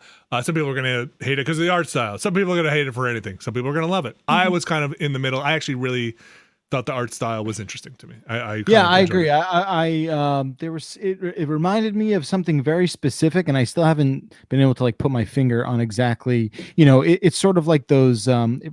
What are they called? The GIFs that have like repeatable sequences, but everything else is static. Yes. Lithograph. They call that lithograph. That's not lithograph, but I know what you're talking about. I forget what they call it, but like something with that mixed with another sort of interesting medium that long story short, I dug that it's different. Yeah. Let's do it. Obsidian also showed Avowed, which is apparently set in the Pillars of Eternity universe, which I didn't get from the press conference, but it was in a follow-up thing. It was a reveal trailer, looked neat. We got at the very end a very small Fable tease, which was not exciting. You could have just said Fable. No. We got a decent amount of Forza. The cars look shiny, the wheels look round. Looks pretty good. Ray tracing. We got one of my favorite names for a game, The Gunk, which is a game. The Gunk, which is a game from the Steam World folks. That's The Gunk.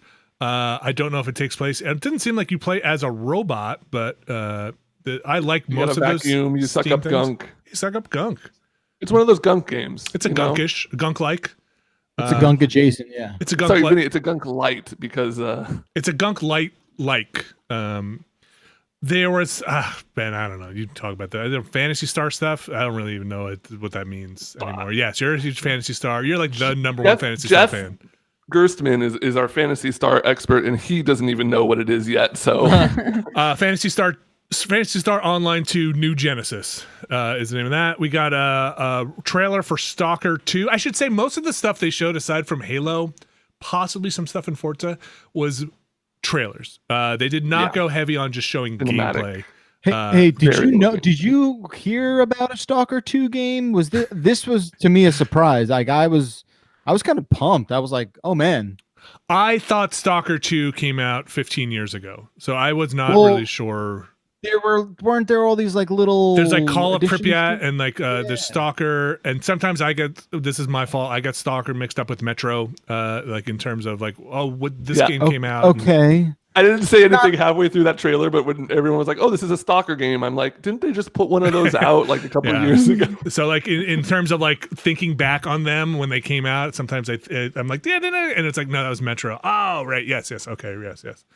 Which is the one where you have to wipe your visor off. That's Metro. Damn it. Yeah. But they never overlapped, right? Like there wasn't like there was Stalker stuff coming. Like Stalker stuff stopped coming out for a while ago, right?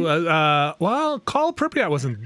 Well, they put out like a re-release of that. I don't know. I don't follow those. I don't follow Metro, nor do I follow Stalker that well.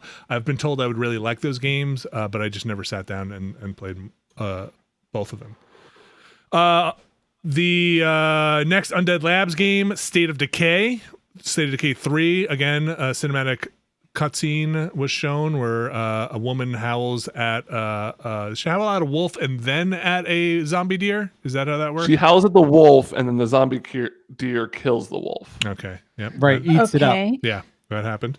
I have a question. Yeah, go ahead. Questions from the back. State of Decay 2. Yeah.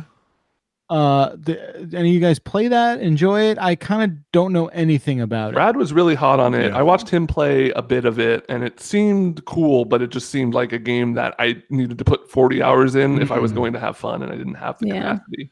I played a little bit with Brad. We might go actually back and play some more of it. It had a really interesting and fun multiplayer from what I played with Brad, where you can take on the roles. Okay. You build like settlements with survivors and stuff. Tetris Effect Connected. Woo! Ooh, there's a little Tetris Effect burp for me. Tetris Effect Connected. Yeah, that's the Tetris Effect. You heard it here first. Lovely. Yep. Better get yourself connected. This is Tetris Effect coming to Microsoft platform, though it's on Steam, but you know, does anybody count Windows as a Microsoft platform? I do. So Tetris Effect, because it is. It has to be. Because it has to be. There is multiplayer and enhanced single player. Is that right, Ben? Yes, and it's coming later to other consoles, but to Xbox first. With the new stuff, the new stuff. The multiplayer seems like the main thing. No real details yet on how it works, but I'm excited. I've gone back. I've been playing that periodically as a really relaxing quarantine game, so I'm excited for more content. Yeah, I want to see what the co-op is like in it, because they said co-op and multiplayer, which I assume means co-op and competitive multiplayer. Of course, 2020, or I should say July, wouldn't be complete without the announcement of another Warhammer game. Warhammer 40k Darktide, which looks like if anybody has played Vermintide, the cooperative Left 4 Dead-like Warhammer game, this looks like a 40k version of that. And if you don't know, Warhammer and Warhammer 40k, Warhammer regular fantasy is the one with the orcs and the rats, the non-chainsaw blades, and then Warhammer 40k, one with the Space Marines and the chainsaw blades.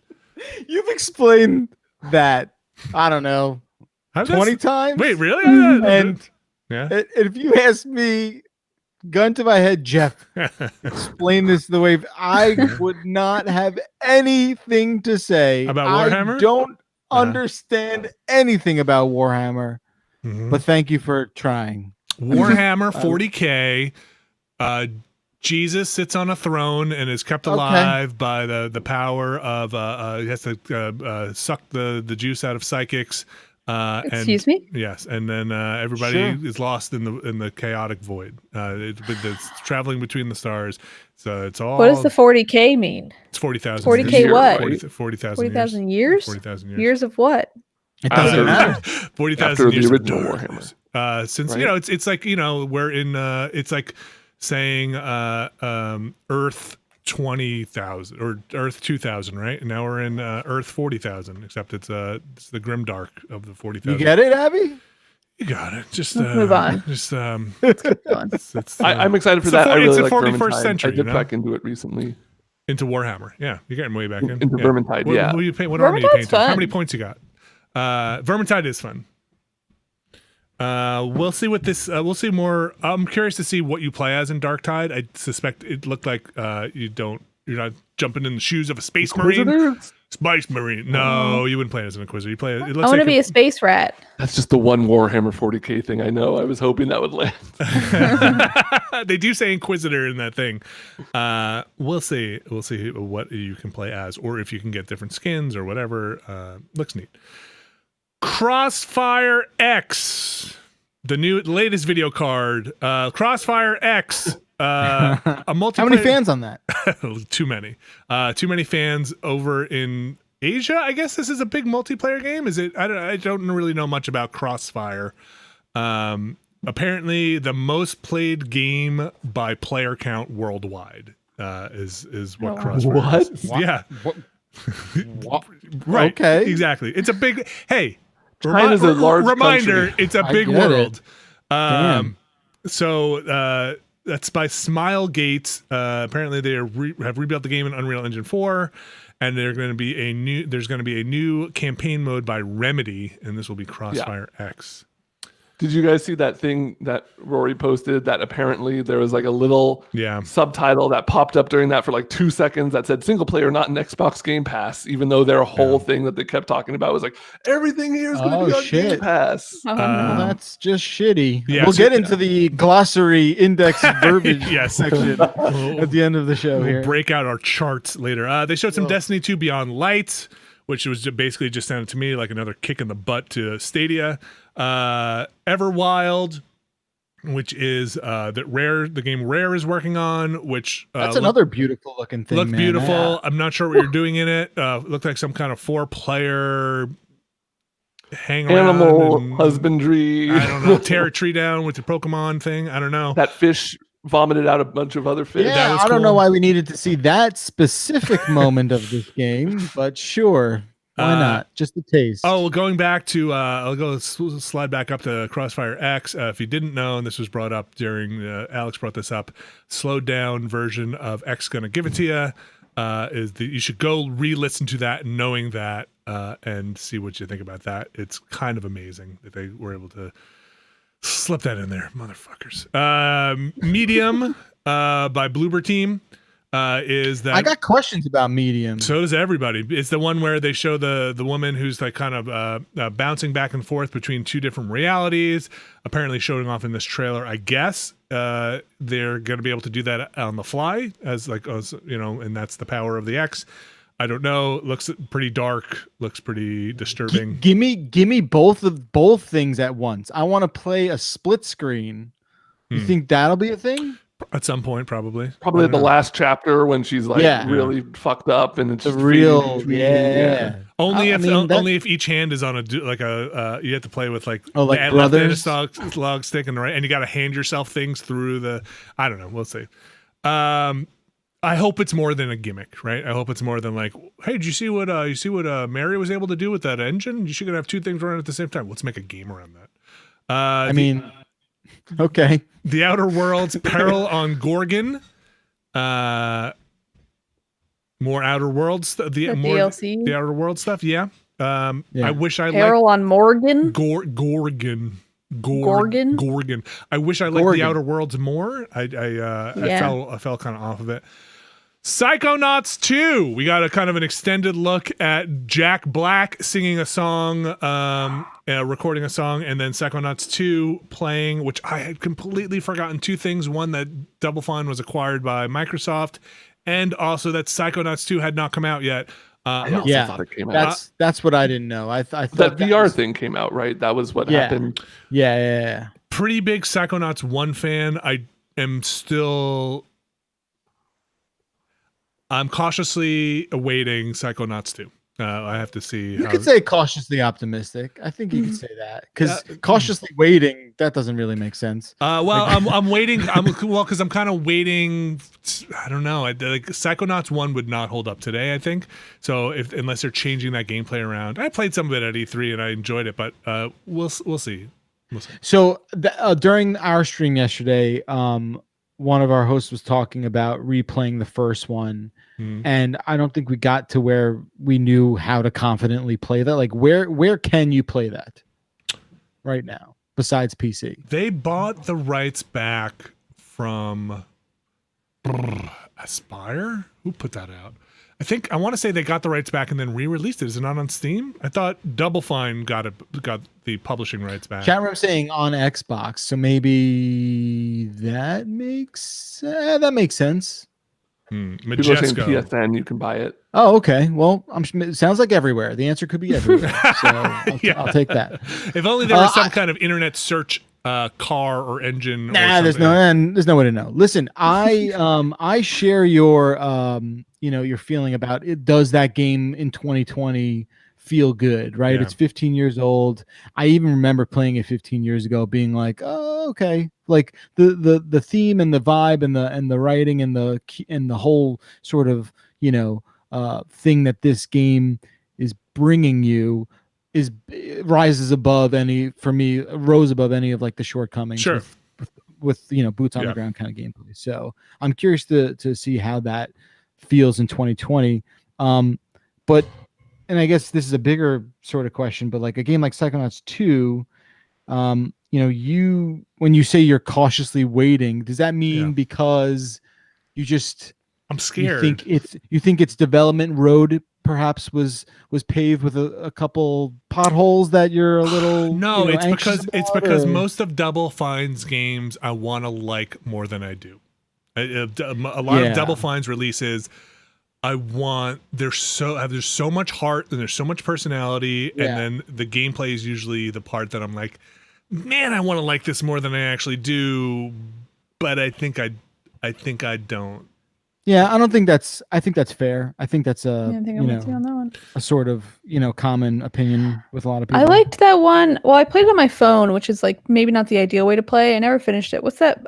Broken Age? Yeah, I really like one of the few games that's like, this game connected with me, but I feel like the rest I'm like, Yeah, they got the whole vibe down. They got the packages there, but then it's sort of, it's fun to look at maybe more than it is to play. Or sometimes it's like, this is a fun 3-hour game, not a fun 8-hour game.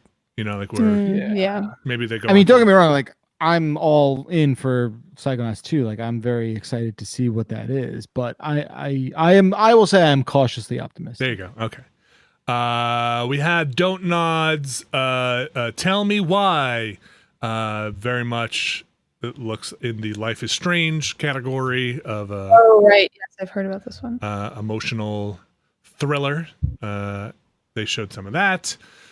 And then some of the stuff from the pre-show, which we wasn't on our stream, that I said that Balan Wonderland. We got some Dragon Quest 11S Echoes of an Elusive Age, a definitive edition. Just give it up. Give it a break. Just come up with better names. You're killing me here. We got. Oh, I'm sorry. I'm talking about. If you don't know, I'm talking about DQ11S E Age DE. We got Echo Generation, most popular RPG in the universe. Echo Generation, which I haven't watched a trailer for yet. Exo Mecha, which I think Brad was trying to talk to about. Free to play first person shooter. Mm-hmm. Some more Hello Neighbors or Hello Neighbors 2, which has a life of being.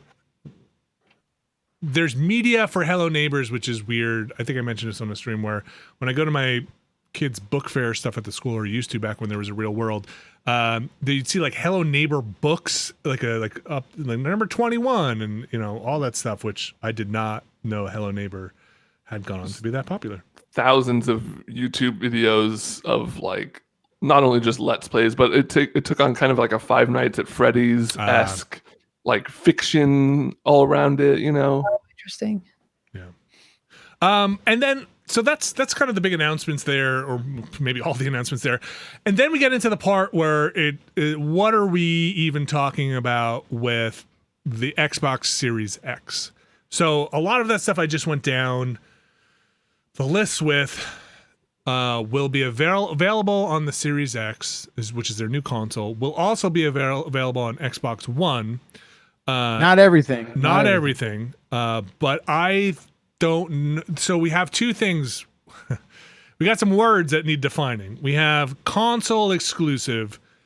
We have. You mean that's right. The phrase they were using was console launch exclusive. So we have console launch exclusive, which means when the game comes out, will it be exclusive to a Microsoft console, which is Xbox One or Xbox Series X? It's time exclusive. So that is most likely a time sort of exclusive, that. Except for I think the Gunk, which I believe is no other plans right now except to be on Xbox hardware. Yes, so I think it's safe to assume that a console launch exclusive means that very likely it also has the PC release as well. That's right. I'm sorry. Yeah, so the Gunk will be Xbox One, Series X, and then PC. If you're looking to see what is an Xbox Series X exclusive, I found a little bit harder to try and track down. Well, so they did give you a bit of like a lower third at the bottom there that said, what it would say, like world premiere or whatever they would do. There was some sort of, wording at the bottom that would say like Xbox One, Xbox One, Series X. And some like like that Avowed game, I feel like was one that said that they only said Series X. So that's where it gets. There's stuff like that. That's where it starts getting a little weird. So Xbox, that they had those thirds, right? Okay, so there's a couple of things going on here. We had Phil Spencer and Matt Booty kind of leading up to this. Matt Booty, real person. I don't. So, leading up to this, basically saying that most of their in-house stuff will be available on Xbox One, and that those were their plans. And then if you go to Avowed Obsidian's site, apparently it does list that Avowed is coming to the Xbox One in addition to the Series X and PC. So people are kind of confused with what they showed on the bottom third on some of that stuff, and then what the reality is. It's kind of confusing to know where we stand with essentially when you go into a store or you buy online. If you were to buy a game day one with your Xbox Series X and you're like, give me the best, give me the thing that is made for Xbox Series X, what are you going to buy? And listen, the same thing with PS5. I tried to find a list of launch PS5 games. PS5 a little clearer on the delineation between PS4 and PS5. But confirmed first party PS5 stuff, I think it's like Spider-Man. Ooh, that's a good one. Well, it's the Miles Morales, Tales of Miles Morales. But here's what's going on with the Series X, because a lot of the stuff that Sony's been showing and Microsoft has been showing is still TBD or deep into 2021. So you're definitely going to have Assassin's Creed Valhalla, but obviously not first party. That'll be out in November, earlier or mid-November. That'll be available with upgrades for those consoles. Cyberpunk will be available TBD, so we're not exactly sure, but they have said that they pushed that into holiday, right, Jeff? Do you remember that? Yeah. So I'm pretty sure. I don't think they gave an exact date time period, okay. Right?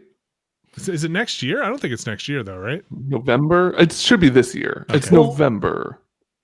Yeah. So here's the thing, right? Like, and it's very obvious in just like how impossible it is to disseminate any of this information, right? Like, I think what you're getting at is, and cut me off if you want to like get more into the granular, sort of console things, but the problem that people are having is that, it's just not abundantly clear, like what exactly you're going to be able to play, even though, we've sort of been told that like, oh, there's this protection with smart delivery that you're going to play, this Xbox game the best way you can possibly play it on the platform you have. But then there's a little bit more confusion of like, well, is this even going to be on this Xbox One I have? And then on the PS5 side of things, I think there's the confusion there is, will this bridge between PS5 and PS4, right? Like that seems to be for now, this summer, this week, that seems to be the biggest point of confusion. So here's where I stand. I'm going to talk this out because I don't have any prepared notes, but as somebody who has a PC that is not a baller or ball in one, it's not a ball in Wonderland. It's not a ball in Wonderland. It's like, okay, it's pretty good. It's got it's decent. We'll probably wind up with a PS5. We'll wind up with an Xbox Series X at some point. Yes, I think that's fair. So, okay. I feel like Microsoft's pitch was, they didn't show me why I need a Series X if I have a good PC, which might be the point. They were kind of like, play wherever. We don't care where you play it. And if you have an Xbox One, they didn't spend any time being like, here's what it looks like on an Xbox One, here's what it looks like on a Series X, right? Or here's what it looks like on a this is the difference, here's what you're going to get. They mostly just say there'll be an upgrade path, it'll look better. Sony is pretty much like, you want to play our first party games? Get yourself a PS5. You want to play these games. The problem I run into, and maybe this won't be a problem, playing with other people. So I play games with my brothers and sometimes my family around, and they always ask me, what should we get? Right? Am I getting a Xbox? What are we doing? Are we going on Sony? Are we going on? So I kind of want to say to them, let's go Xbox Series X this round, because I'll be able to play on the PC for the most part, these games. Game Pass will get you where you want to be. Game Pass for like my brothers who want to just try out a bunch of games without spending $60 on them will be great for them, right? I think Sony's offering on the PS Plus stuff has been bad. I think especially compared to Game Pass. I think that, to me, the Series X, if you had an Xbox One, I would tell them don't buy anything. And we'll agreed. Yeah, I would say don't buy anything. But I don't think if they were going to buy one, we were PS4 this generation. I don't think I would say buy a PS5 and let's wait and see. I think I'd say spend that money on a Series X or whatever the mid-tier one is that they come at Lockhart, whatever that is. And let's do that, get Game Pass, and then let's go that route this generation. When you, in my opinion, when you add up all the value adds, right? Like if you add up, and again, these are intangible sort of ideas, but like you add up the Game Pass library, and then you talk about like the accessibility to everything. On paper, it does make sense that you, in your situation, would have an easier time playing more games with your family. If that's the decision, going the Xbox route. Yeah. I think so. Because what this is PlayStation 5 versus Game Pass. Kind of. Well, and I think I mentioned this during the stream too. There's probably about 10 Sony and Microsoft exclusives that I'll be interested in on either side, right? Halo versus whatever Naughty Dog's going to do, or whatever Sony has going on in-house. There's probably about 10 games between the two of them that I'm gonna be, if I were only going in on one, that I'd be torn across, right? And that's not like Forza versus Gran Turismo, God of War versus Gears. There's gonna be a couple of things that you're not gonna get across the board. But if you have a PC, which I do, you're gonna have kind of good. You're gonna get half of those. So that's why I will probably also have a PS5. I mean, we're very different here for work. Will my brothers be like, well, now I can't play this Spider-Man game or something? And I'll be like, I just think you can't. But, go ahead. Well, it's one of those things. There's a couple of exclusives, but they're only going to happen a couple of times. But usually they're really good games, unfortunately.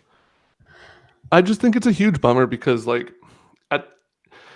console purchases used to be just very simple, right? It was like, okay, I'm not a PC guy. I'm going to buy a console. Which console do I buy? The one that has the games I like, Right. But as we the last generation with the half-step consoles, the X's, the, pros and whatever, and the rolling Game Pass into a thing where it's like it's on PC, but it's also on consoles, but they're different, and now they're becoming similar. It's just making everything a lot muddier. And I guess this works towards Microsoft's favor, but it becomes easier and easier to, if you're recommending something to somebody who doesn't really know games at all, it's a lot easier, I feel like, in 2020 to be like, just get a computer, just get a PC, just build a PC. No way. No, I don't know. Well, that's even with all this going on, that is never my urge. Like, my urge is like, just wait on these consoles. My consoles are working fine, and then I'll upgrade. But I also think so a lot complicated. of it. I think a lot of it still has they're really not. Like, they're getting even easier to handle. Like, I built a computer for the first time a couple of years ago, and the consoles are becoming more complicated than they ever have been. I hear you, but I think for most consumers, though, it's like, I'm just going to buy the thing I know that's on the shelf. Well, that's my point. Is like, it's harder. Like, what is the thing now? There's 2 versions of every console. There's the discless one. There's the non-discless one. There's the old ones. Like, the original Xbox is supposed to work just as well as the new Xbox. Why would I get a new Xbox? Like, it's just getting muddier. Is my point. It's getting harder to be like, this is the box you want. This is the box. This is the easy solution, which was the appeal of consoles to me as a non-PC gamer. There's an interesting thing, Ben. I think that my brother, who is I think in a large demographic of like people who are not super power users who play games, but like know a lot about games and play a lot of games. He's bummed out every time we have to go to the PC because he's got a family and he has to go into like the family room or the den, and he's got his like PS4 in his bedroom on his TV with a headset, right? And anytime he has to go on the PC, it's like he's like it's quiet in the family room trying to play games that he doesn't like want his little kids to see or something like that. And it's like kind of like whispering like this because it's 11 o'clock at night and like doesn't want to wake anybody up. Whereas the PS4 is just so much easier to bring to a TV, plug in, and get going. Hauling a PC around it's just harder. It's just at this point, it just gets a little harder. I think there is a convenience factor to PS5 and Xbox Series X. Like, there is still confusion with the naming. I mean, we've had this forever. Like, look at the Wii U. Like, there's always been confusion about that stuff. But at the end of the day, someone's going to go in and be like, give me the PlayStation, give me the Xbox, because this is what I've had forever. I don't know. I think it's also like there's just a convenience to having it all in one box and like you plug one thing in versus a computer where it's like a little bit more complicated. And like, yes, they're getting easier, but it's also like you have to be much more tech savvy to know what kind of like fucking stats your computer has to have for shit to work. You got to like set up so much extra software versus like a PlayStation where it's like, I can have a party chat just right in the PlayStation. I think Abby, you're right. I do think it is the plug and play ability of a console. It's, I do think PC, it's getting a lot better. But I do think for a lot of people, especially, a lot of people I play with and am friends with, the thought of PC gaming to them is still such this, ridiculous foreign idea. I think their perception of it is not totally accurate, where it has gotten a lot easier. But I do think, I do think that is still the sort of stigma that some people stay away from. That being said, what this really is going to come down to, I think a lot of it, especially with your situations like the ones you're describing, Vinny, is the crossplay stuff, right? Like, are we going to get to a situation where we don't even have to think about, oh, what platform are you on? Because we're definitely way further along than I thought we'd be by now. I think, there is still some weirdness, especially with all the Call of Duty in the Warzone that I play. Like, if I have an Xbox player, like, it's sometimes something's not clicking right. But that's all going to get a lot better. So I'm optimistic for that. But I mean, I think it's really tough to disagree with the whole, like, look, PlayStation has become this very generational console. They are very much like, this is what you're going to get. This is the PS5. You want to play everything Santa Monica is going to do and Naughty Dog and all these cats. Like, if you want to play their shit, this is what you have to do. Right. And I think that to them in some way is a selling point, and it's easier to digest. It's very clear what the answer is. I think their strategy is, I don't want to say better or worse. I think their strategy is a little less defined, but I think it is a lot more inclusive. Yeah. And I do think that they have a tough job right now of this brand new console coming out that they basically made the case yesterday for you not to buy. Yeah, they were very much like, listen, just play wherever you want. Just play. So, like, and here's another thing. If I'm someone who does not currently own an Xbox, any Xbox, One, X, whatever the fuck, I don't know what to buy. Like, if I don't have that right now, do I go all in on what could be a $500 Series X in the fall and then not play anything that's going to be totally exclusive to X? Spencer's already said it's going to be a few years before that happens. Yeah. Right. Do I have the information? Do I have the knowledge that we sort of all collectively agree on, that there will in fact be a half step X coming out, which in my eyes is basically just like a reskinned Xbox One X that they'll probably just, rebrand as like Series S. God, fuck, if they call this thing whatever it is going to be like. So there's a lot to kind of juggle and to understand. And the path on Sony's path, love it or hate it, is much more clearly defined. And I think, but I do think there's more to play on Xbox, right? There just almost certainly will be. Well, at least in terms of the value, right? At least in terms of money out of your pocket. So you're basically, what I'm hearing from you, my mentor, my console mentor, is I should send my brother my Xbox One. I'll replace it with a Series X, and then in 2 years, basically see if he needs to get one, and he should Series S, and maybe we decide down the line when the first big exclusive comes out for either platform or for Sony, whether it's worth him buying a PS5. You will have an easier time covering all your bases with an Xbox. Like, you will be able to future-proof your familial online play and protect it going with Xbox. It would appear like right now. Ideally, if you're like us, I feel like you would essentially want to play everything. The way I see it now is like, you got your PS5, you got your Switch, and you got your PC, and then you're kind of set. I just think it's really interesting that this is the most diverse the three console offerings have ever been. Like, Nintendo obviously made a pretty big break around the Wii and has been going on their own path very clearly. Yeah, everybody go get a Switch. And now, like, honestly, if somebody's asking me what console they should buy right now, or even next year once the new ones are out, I'm gonna say a Switch. Like, okay, so don't listen to Ben. 100. But Ben's totally right. Ben's totally right, and I would even go a little further and say they're kind of not even competitors in the way that they sort of used to be. Right. No. Like it's a Trident now. Like, they're just kind of. Well, they have been for a while, but yeah. Yeah, but like it's just different. It's just a little different now. Yeah. If you want to play Crisis Remaster or Bioshock or any of that stuff, go get a Switch. It's the place to play. But yeah, they are definitely their own thing. But it's interesting, Ben. Like, the more you like, it's a diverse offering, but it's also 0.5% is going to be the differentiator on some of this stuff. Yeah. It's a certain, like, this is probably Microsoft's I said this during the press conference, and this is kind of the crux of it, and this is how I feel. I feel like Microsoft is putting so much weight and effort behind this next 5 years. They've spent so much money acquiring studios. They're doing the Game Pass stuff, which I think is an amazing value. Yeah, they're betting on services. They're going so big on their in-house stuff and their services that if it connects with the ball, it could be huge for them in terms of getting a lot of these things at least on a Microsoft platform first, if not in its entirety. And I think Gerstmann said it during our Xbox when we're talking over this. If they eliminate the pay-to-play online part of Xbox Gold, I think that's gonna be a huge selling point. And I can already see talking to like my family being like, oh, you don't have to pay to get online. Like definitely going this. Yeah. I mean, hindsight's 2020 after hearing that, but man, if I could take some action on that, I'd take that bet. You take that bet that they get rid of it. I take that bet.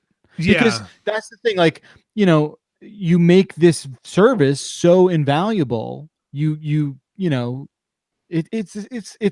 a very similar situation to content right now, to entertainment. Like that is, you will make more money this way. Yeah. And I think Sony is going to be in a very interesting spot, having what I believe to be the inferior service with Plus and with now. Plus. Yeah. And now, I mean, that's got to come together at some point. Now is nothing. They got to figure that shit now. People use it, and I think I don't. Really? I feel like I've done the trial, and then I was like, well, see you later. You don't hear a lot about it. I enjoyed it for when I had my Vita, and I was like, cool, I can like play this game, and it won't play super well, but it's on my Vita, and I'm in the other room. That's pretty neat.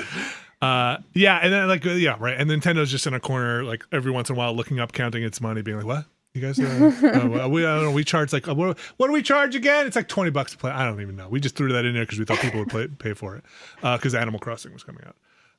Or was it Splatoon, right? Splatoon was the first one that was like, well, you have to pay to play other people online. I think it was. Like it launched Splatoon free 2. and then they rolled it out. Yeah. I think it was. Yeah, we'll see. I think it's going to be a conversation. The family's going to have to sit down and be like, okay, listen. Are we going to switch? Because, some of the stuff won't matter with PS5. Like, will it matter that we have spent a bunch of money on Division on PS4? Not really going to PS5. I don't think you're going to be able to take any of that with you. So, like, if we move over, it won't even make a difference what you spent on PS4. In some ways, it's a lot easier to make a clean break there unless like places like Ubisoft and whatever bring those shared service games onto the next generation console and keep your money that you paid them, because they shouldn't be console bound. A lot of that stuff is not. It's on their back end anyway. We'll see. I don't know. Let's move on. We got to kind of get through some of this other stuff. I want to say this real quick before we move on. I feel like we've heard enough information that this half-step Xbox is going to be a thing. I'm pretty surprised that we just have not had definitive, messaging about it just yet. I think at this point we're, call it halfway through the summer, whatever it is. Like, this thing is November. Again, like I said, I really do think there are people that don't know what to buy for Xbox. They're just like, well, they just don't know. How is this not more of being communicated? Because if you could tell everyone who's on the fence that you can get invested in this Xbox ecosystem for maybe half the price of what it is going to take to get you to the PS5 next gen thing, I just think that is such a compelling argument right now. It is surprising to me that there's almost nothing, right? Like, am I wrong? Is there more information about this half-step console? Totally, especially with the messaging about like how what console you're on doesn't really matter. Feels like it'd be a perfect time to slip in. Like, there's going to be this half-step console. Yeah, it's unclear and a bit confusing as to why. I mean, like yesterday felt like a good time than any other to lay that on people. And listen, there's still information out there that has not come to light, which is like price. how much these cost. I'm still not 100% sure on exactly what comes over for PS5 for PS4 backwards compatibility. Like, the last thing I saw was like, 100 of the best games are coming over at launch for PS5 backwards compatibility. Like, what does that mean on PS5 launch? Like, when will stuff just make its way over? Will it be up to companies? So some of that stuff is still up in the air, and we'll know a lot more as the stuff goes on. But I don't know. It's an odd place. It feels a little odder than other console jumps.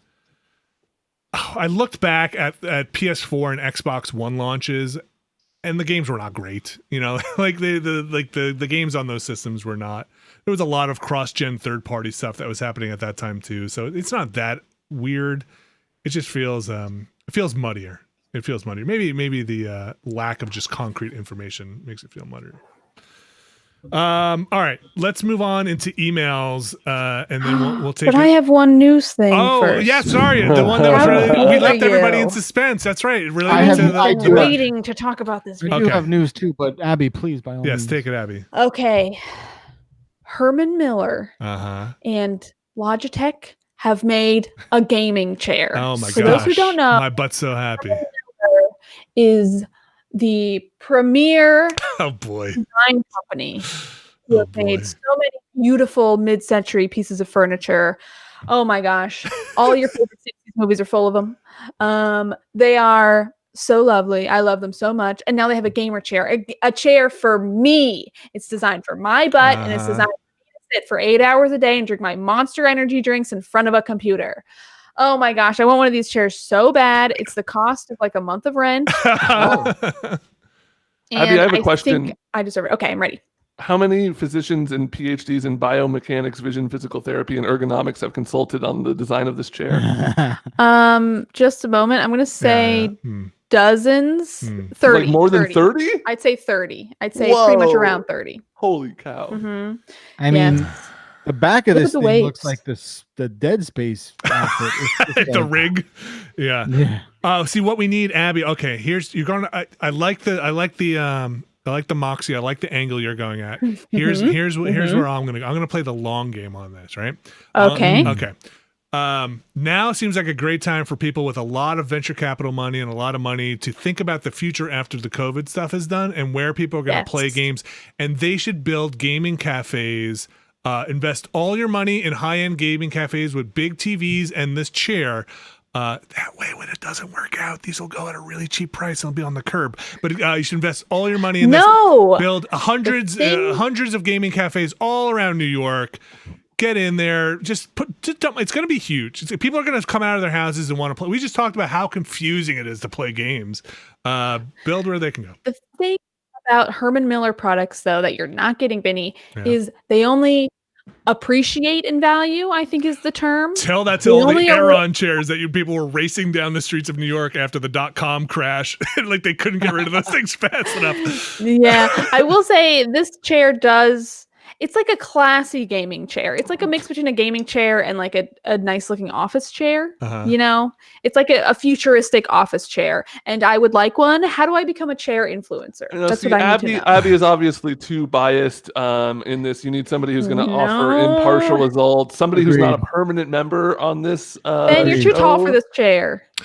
This that is not true. There's dimensions on it, and I can see that I would fit perfect. Honestly, it looks perfect for somebody that's maybe a little bit taller than normal who can offer like a unique perspective on this chair. If you're trying to and buzz marketing about Herman Miller products for years. Okay, HM, send me one of these bad boys. I want a chair. I think somebody really needs to know if this chair will blend. Send it to me, and I will take it apart and put it in my blender. And we need to know if we can puree this chair. Herman Miller, hear me out. This is important. Also, send me your pinball machines. Herman Miller pinball machine. Can you imagine? Oh my god! It's like a really crappy pinball machine, but with a nice seat attached to it. You just kind of sit down. Just really good legs. Good. I do like one of the features on this chair. I really do like is the part at the bottom. You can slide the bottom of the seat out a little bit to support the bottom of your legs. That looks real nice. That seems cool. Yeah. I think I mean, a lot of for your that teams much would. money, it better do a lot more than that. But yeah. Look, don't. It's your back. You gotta protect your back, protect your spine. Yeah, I'm gaming for 8 hours a day for work. I need to make sure Exactly. my body is insured. There's like a ripcord on the back for whatever reason. See that like leather strap you can just yank for on. emergencies. That's all. That's connected to your Ethernet cable. So if you have to get out of a match, a multiplayer match, really quickly, you pull that ripcord and it takes you right out. $1,500 chair, which I've been informed, I guess, is not that much for a nice chair. So what do I know? It sounds like Portable. that to me is just a lot of masterpiece Transformers that won't be on the shelf. That's what I see those You dollars. can't sit on those. So. You could, but you don't want to. I want to sit in this chair while I build my masterpiece Transformers and my Gundams. Oh, you'd be so happy, Jeff. I want to sit on the cooling foam. What was your piece of news? I got to talk a little bit about NHL 21. Okay. Just real quick here. Alex hit me up a couple nights ago, and he's like, "Hey, you see this NHL 21 news?" And I was like, "Do I want to?" What is it? Well, NHL 21 is not coming out until October 16th, which is about a month later than it normally does, which is fine. Obviously there's development delays, but there's not going to be a quote unquote next gen version of this game. I do believe they did this the last time around. Okay. Last console jump around, you mean? Yeah, I do believe that was a thing where they sort of held it back for a year. Who can remember? It's who there's no way to know. But here's the deal. I've had so many issues with this game over the basically this entire generation, that hearing this news sort of just made me go like, I don't care. Oh. Like I don't know. Obviously a lot of people were hitting me up being like, "Oh, isn't this ridiculous?" And I'm just like, no, it's not ridiculous, because this is just not a game that is given a lot of love and attention. And look, as a diehard hockey fan, I, on a personal level, am not thrilled, but in reality, I know why. So I guess it's just super tough for me to balance those two things, where in reality, the business side of it just does not make a lot of sense. Now, I will say that I don't think this game has been very good for a while. So the shortcomings that it might have could possibly be attributed to years of just mediocrity, perhaps. Maybe a clean start would maybe be nice. I mean, maybe if there was a better game that was out there, there would be more of an interest and possibly more of a reason to get that ready and going for this next generation. But unfortunately, it's just not going to happen out of the gate. Also, I'm reading a story from yesterday from GameSpot that says the new Seattle Kraken team that was just announced might not even end up in NHL 21. No. Yeah. Wait, there's a new team, the Seattle Krakens? Yes. No, you can't pluralize Kraken, motherfucker. Wait, is it one Seattle Kraken? Krakens. Yeah, Krakens multiple Krakens. Wait, is it Krakens or Krakens? It's just I got one Kraken. Kraken for home and one Kraken for work. It's a murder of Kraken. The Krakens. Ooh, what do you call a group of Kraken? Anyway, bad time. Is the Washington football team going to be in the next NFL game? Only they should just name that team the Washington Touchdowns. I think that would be a great thing. Anyway, I think the name of the Seattle team is cool. I mean, it's like the worst kept. Yeah. It was the worst kept secret in sports for a while, I guess. But in hockey, and Are Krakens a Lovecraft thing? No, I think they get blended with that. Okay, but it didn't start there, right? I don't think so. I don't know. It feels like it should, but I think it's like Greek or like Norse or old myth. It's Norse. Yeah, it's Norse.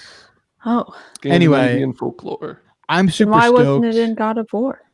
Oh, I bet there was. They're saving it for 2. That's true. There's a Kraken-esque thing in Fight a Kraken. I'm gonna put an axe through these Krakens. I think it's cool as hell. I think the jerseys look dope. I'm stoked. I'm glad another team's coming into this league to steal everyone's favorite players from their current team. So is that how that works? When you just make a new team, you just absorb players from other teams?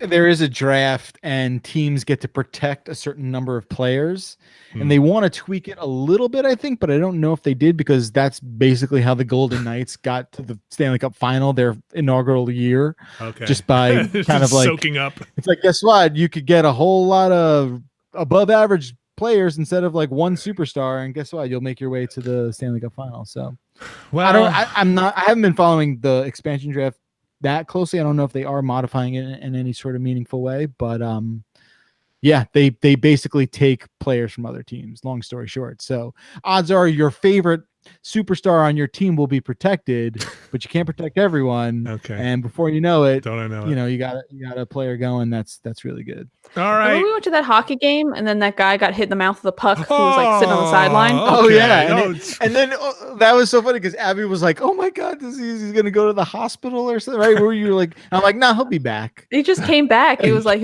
oh, like wandered out of the ice, So and then he much just like blood, 15 minutes later, just like came back and was like, this is ready to disgusting.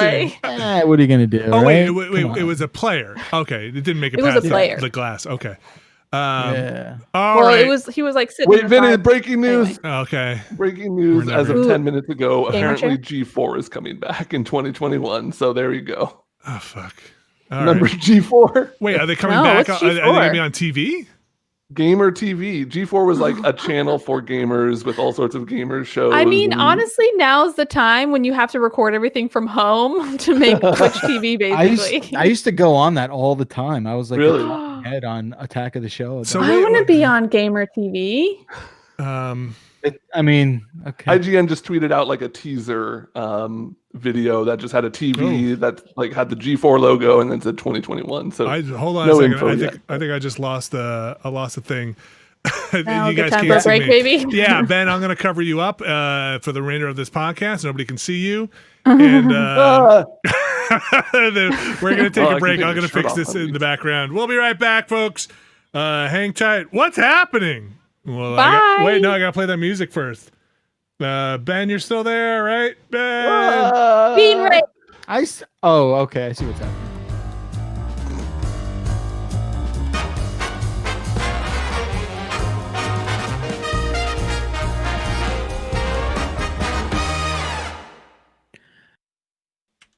All right, we are back, and it is time for emails. If you have an email, you can send them into beastcast@giantbomb.com. That is beastcast@giantbomb.com. Abby Russell going through the emails. Mhm. What do we have this week?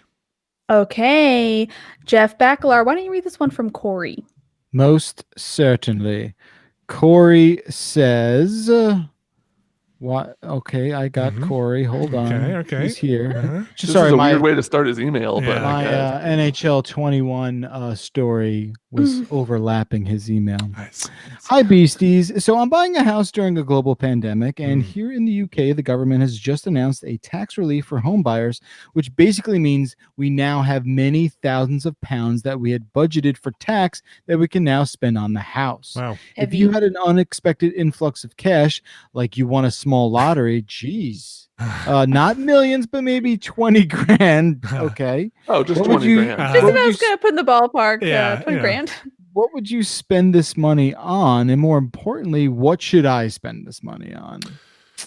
Ooh, well, first of all, I'm going to jump in here and just say, Corey, I think you're doing the right thing by just putting it in towards the house. Like, take that money. Just pay down your mortgage. I am no tax accountant or neither am I a financial advisor, but maybe you have a really low.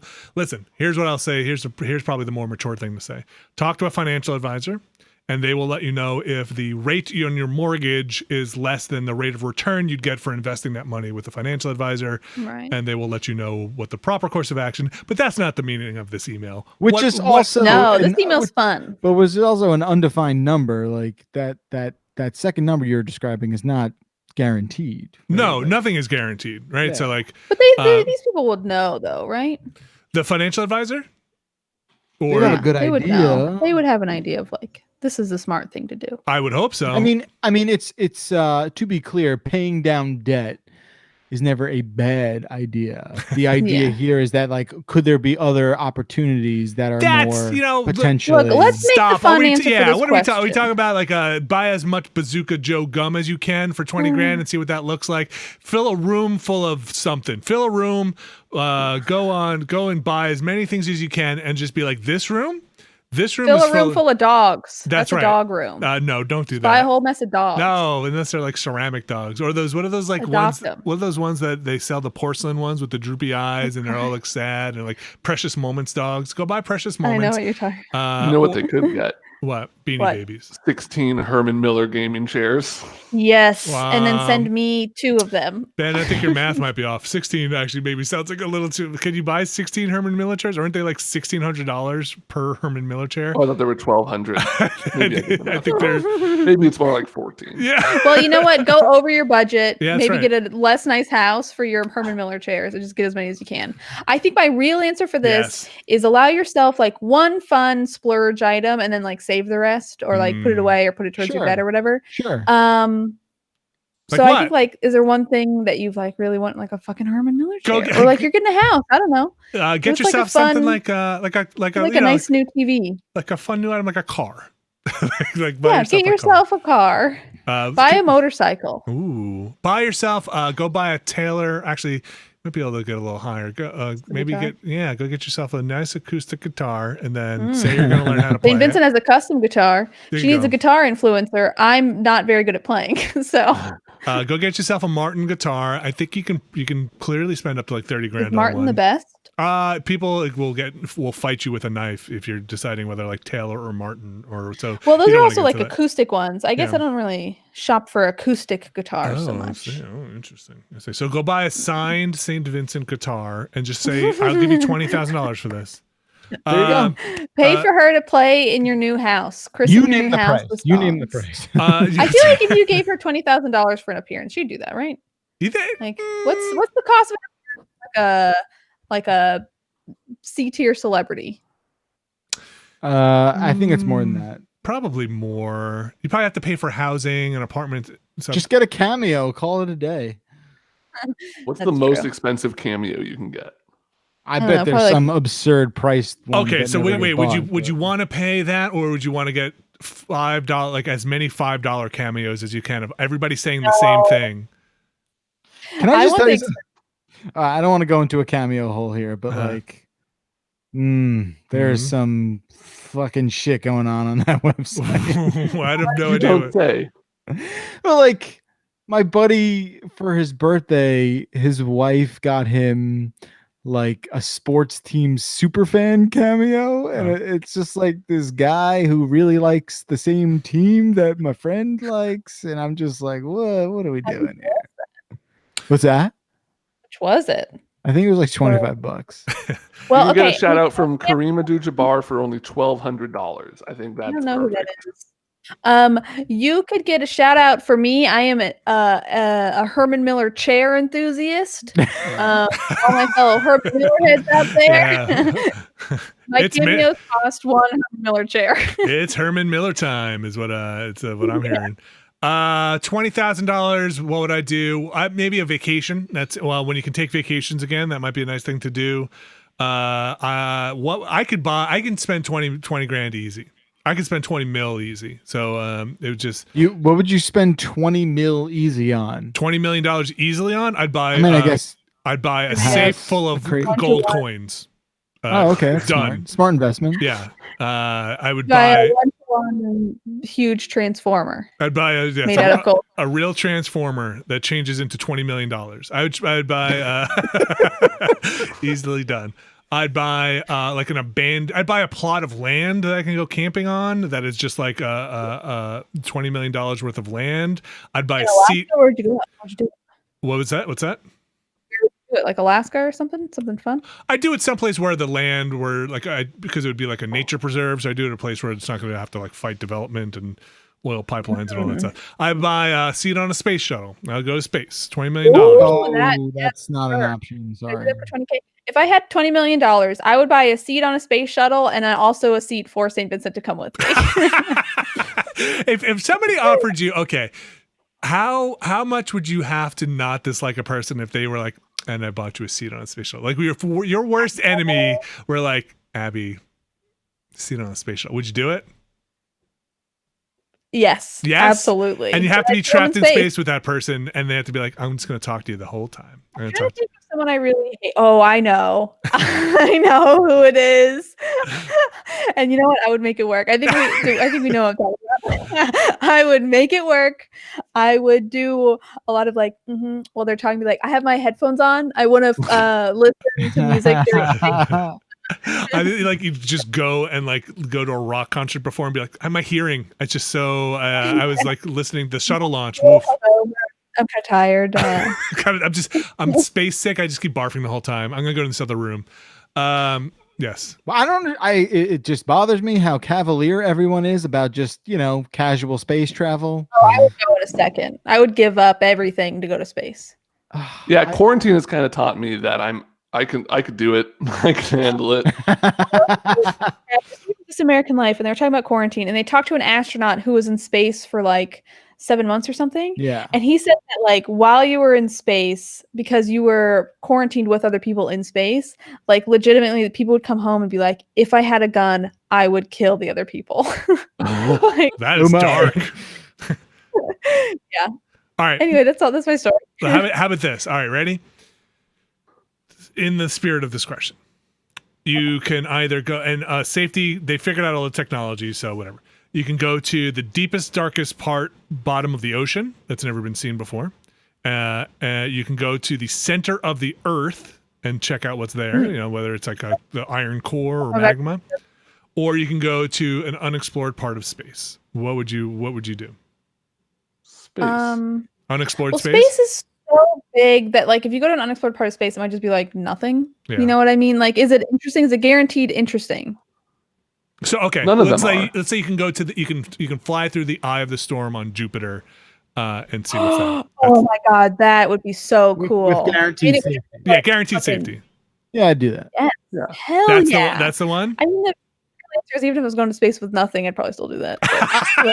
So, but it's easy to play the fantasy because there's no way to guarantee your safety. So like, I can't. The psychological like trauma of entering space to me is something that I know deep down I could never summit. I could never like do that. It's just too insane to me to think that I would leave this planet. So I know we do it. I know only a very few people do it. And just the notion of like realistically going into a space shuttle, sitting there for the launch, like Abby, it's very easy to just say you're going to go into fucking space, but holy shit, it sounds like possibly one of the most horrifying things a human can do. It seems so fucking cool. It's also like wrap your fucking brain about that's the problem. I am Earth. Like we fucking went to the moon multiple times, like 6 times.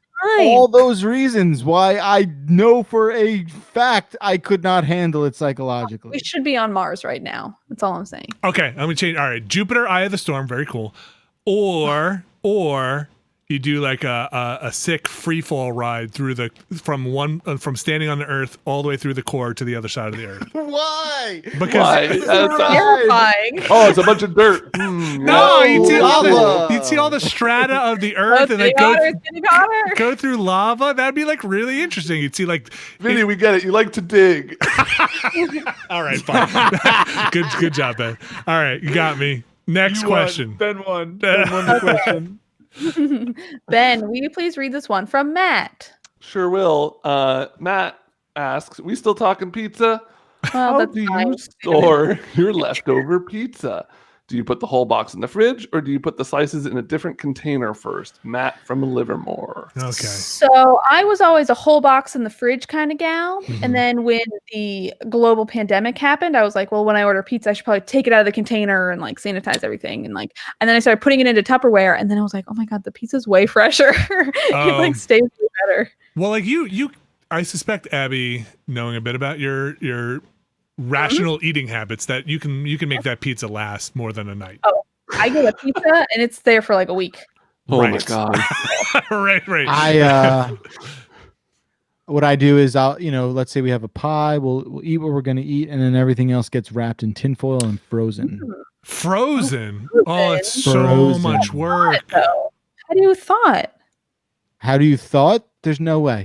There's no way to thought. It has to go in that free fall. He puts it on the free fall pod through the center of the earth. It comes out the other side nice and crispy. Are you filling some sort of Dan Reichert void right now? What the fuck? The appeal of pizza you eat it cold? is that you can pull it out of the oven, maybe pop in the microwave, maybe put it in the oven, Microwave, maybe put it on the stove.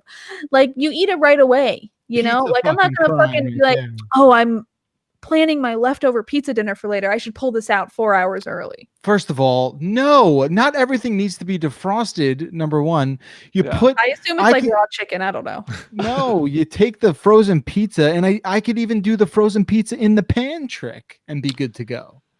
Yeah. Or you just throw it in the oven. You're good. You're money. For how long? What cost? What temperature and for how long? At what cost? At what emotional cost? Like leaving the earth for the first time. Am I going to be going through with this one? No, I'll throw it in. If I do an oven, I'll put it on like a baking sheet in a pan for 15 minutes or so at like 260. Between 250 and 300. In the pan, I just kind of eye it, do the tinfoil trick. The pan. Wait, how long at 260? I eye it, but like usually 10 minutes or so, maybe more. Wow, I do 350 for 10. It's not an exact science. I'm gonna catch. Yeah, go for it, Ben. No, go for it. I was gonna say I'm gonna catch some shit for this, but I just leave it on the counter. Fuck yeah, Ben. Fuck yeah, Ben. You got it. This is a conversation that happened when I wasn't here. Right. There's always one. Why leave it on the counter? Now You're there's gonna get bugs. You're gonna get bugs. You're gonna get bugs. Bugs. You have a clean house. No. Okay. First of all, not if you have food out. Not if you have food out. I live in fucking New York next to a bunch of trash. I'm not leaving anything on the counter. I understand. Close That's right. Close the lid. I've literally never had a bug in my pizza. Oh, Ben, you've ruined it. Now you're just eating bug pizza for the rest of your life. Welcome to bug pizza. I think, all right, if I'm with Ben, but my first thought is there's a tier. There's a tiered system. How lazy I am. There's a laziness tier. First one is shut the box. Shut the box. Well, first one is if there's any leftover pizza, I'm doing my best to make sure there's not. But then it's shut the lid and just try and shove that box in the fridge. Just smush it in there. It's always at an angle. It's on top of other shit. It's on top of some knocked over. It's on top. It's sideways on top of some other things and like. Oh yeah. And then if that's not working out, then it's like, how many pieces can I fit in tin foil? Do you fold them like an accordion to just be like, all right, cheese on cheese, or am I going cheese on crust, and fold them up, wrap them in tin foil? Then I might be able to have some Tupperware. If I can stick them in a Tupperware and put them in there, that's probably like the most effort. But that pizza goes in the fridge. It's back out of the fridge in like an hour and a half, just like a little munch, and then it goes back. Then it goes back in by like 7 a.m. the next day. If anything survived, that pizza is breakfast. So it's like, why even put it away? It's the giving tree. It really just is like you just take from it while it's out there. It's there to be. It's a buffet of pizza for 12 hours. If 12 hours have passed, freezing the pizza is bizarre. That's a level of commitment that's just like. Thank you, Vinny. What's the cost, Jeff? It costs nothing. I mean, a couple sheets of tinfoil is what it costs. I don't have any. Look, like you want something to stay as perfect as it could be from the moment you had it, and to ensure you freeze that, and that's how that works, and it's totally fine. No one should have a problem with freezing pizza. Look, if you're going to say like, hey, I'm going to have this pizza, tomorrow or the day after. Tomorrow, the day after. You want to throw it in the fridge, like that's fine. But look, when when I visited Florida, we brought down bagels because our relatives down there are like, you got to bring bagels, right? You freeze those bagels when you get there, and they're good for the whole. I mean, you're fine. I mean, bread you freeze. Yeah, I know you freeze bread. If only pizza had bread in it. All right, next question. All right, Abby, what's the next question? Okay, Vinny, we read this one from Victor. Okay, Victor says. Hi, Beast Coast. Ghost of Tsushima's Kurosawa mode puts the whole game in black and white with film grain, defects, and distorted sound. If games featured other directors as quote-unquote modes, what would those modes look like? For example, Lynchian mode, every character looks like they have an alarming stomach ache. Lucas mode, a bunch of additional, particularly bad-looking creatures and NPCs are added into the foregrounds of every scene. Tarantino mode removes every character's shoes. Gross. Kubrick mode, your eyes are held open with clamps and you cannot look away. Thanks, Victor. This is Anderson mode. Everything is. Oh, sorry. Well, what's your Anderson mode? Well, look, great minds, right? Just like super wide angle, fucking diorama bullshit. Yeah, I was gonna say Anderson mode is like everything is much more twee. Everyone's wearing a bow tie now, and it's all symmetrical. Okay. Right, nothing can be asymmetrical. It must be symmetrical. I'm trying to think. This emailer did my least favorite thing with an email, which is provide like the all four the answers. Yes. That so we. I almost deleted them, but I thought that the foot thing was funny. The Tarantino shit. Maybe like a Herzog mode where it cuts to just like a horse drowning every 30 minutes. Or I would like that if it just had like commentary over everything you did, you know. Then he took the gun out. He aimed. He missed the first shot. Then he shot again. Do you love the robot? do you love the gore? Do you love it? I see. I'm so bad with directors' names, so this is not fun for me. Who's the guy who did I can't do this. I can't do the who's. No, I want it. Let's do it. Do it. What's the movie? Inception? Christopher Nolan. Inception. Yeah, Nolan. That's the one. Yes, you're all right. Okay, so all of his games are 3 times too long, and and everybody's wearing nice suits, and they're all wearing very nice complicated suits. to make you feel smart, but really they're nonsense. And it is so anamorphic. It is just a single line of pixels. Yes. Anyway, sorry, Vinny. I feel like I stepped on your bit. No, that was it. I was gonna say everybody wears nice. Everybody looks like they're dressed nicely. Okay, yeah, they're all in suits. Very crisp. I like that that's your takeaway from like, Nolan films.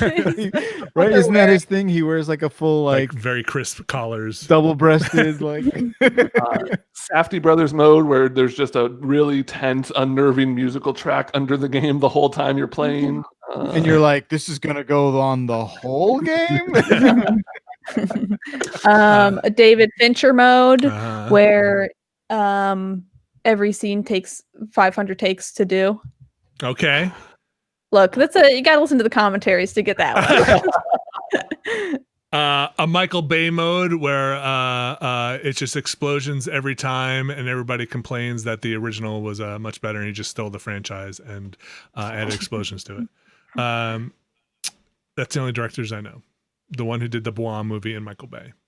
The Bois movie. Yeah. What a film smith.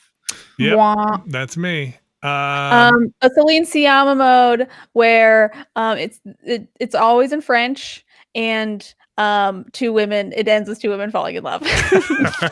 There's a lot of commentary about women's sexuality in it. I don't know who directed Blade Runner. Is that that wasn't Ridley Scott, was it? The new one? No, the old one, the original one. Yeah. Was it? Ridley Scott. I'll just say Blade Runner mode where there are 100 different versions of the game and you're never really quite sure which one somebody's talking about or you should watch. Oh, so like a modern video game. So like a modern video game, yes. Okay. Do we exhaust it or can we keep going? I don't know, but like, what would the Spielberg one be? It'd be every character becomes a child. I was gonna say, just child's eyes. Every kind of watered down AAA game would be Spielberg. Very blown out, maybe. It's a summer blockbuster. Right. I like Spielberg movies, but they're pretty. I mean, there's a lot I like. There's a lot I don't like. I feel like he's done so many that I'm like, what did he do? He's made fucking 9,000 Did he movies. do Catch Me If You Can? Did he do Irishman? No, that was Scorsese. Oh, I confused them. They're the same person in my brain. What would Scorsese mode be? Exactly the same as Spielberg mode. No, chopping garlic really thin. Is that what you said? Yeah, like his mom used to do. It's a lot of like sauce, a lot of like close-ups of sauce, and a wooden spoon. I guess maybe. Maybe I've never seen a Scorsese movie. That's not true. You've definitely seen Goodfellas. You've seen Goodfellas, right? Never seen Goodfellas. What other movies did he do? That's it. Is he Casino? Yeah. What? Yeah, he did Casino. Didn't see Casino. What you've definitely you haven't really Goodfellas? You never saw Goodfellas? Taxi Driver. I did see Taxi Driver. There you go. There you go. I went to film school, so you had to. Scorsese would have like amazing games that everybody loved, and they would never make Game of the Year until like 100 years later, where he puts out one game that's like okay, and they're like, just give and it they're to like, let's just give it to just him. just give it Game of the Year on this one, and then he's like up there for Game of the Year, and like, you motherfuckers. I bet you've seen The Last Waltz. I bet you've seen The Last Waltz. Nope, I don't even know what that is. Is that the one? Oh no, I'm thinking of Scent of a Woman. Gangs of New York. I have not seen. I kind of wanted to because of what's his face is in it, but it seems like Wolf of Wall Street. You never saw that? Oh, I did see that. I saw that in theaters with my dad, which was Departed. You saw Departed. I did, and I think that movie is not very good. It's fine. Not all of his movies are great. Best movie in the world, and that movie, by the end, I was like, "What the fuck?" Not a big fan. I just feel like Scorsese has like some of the most celebrated movies out there. Like, and it's just he just got shit on in terms of like. I kind of like the Aviator. I kind of like that one.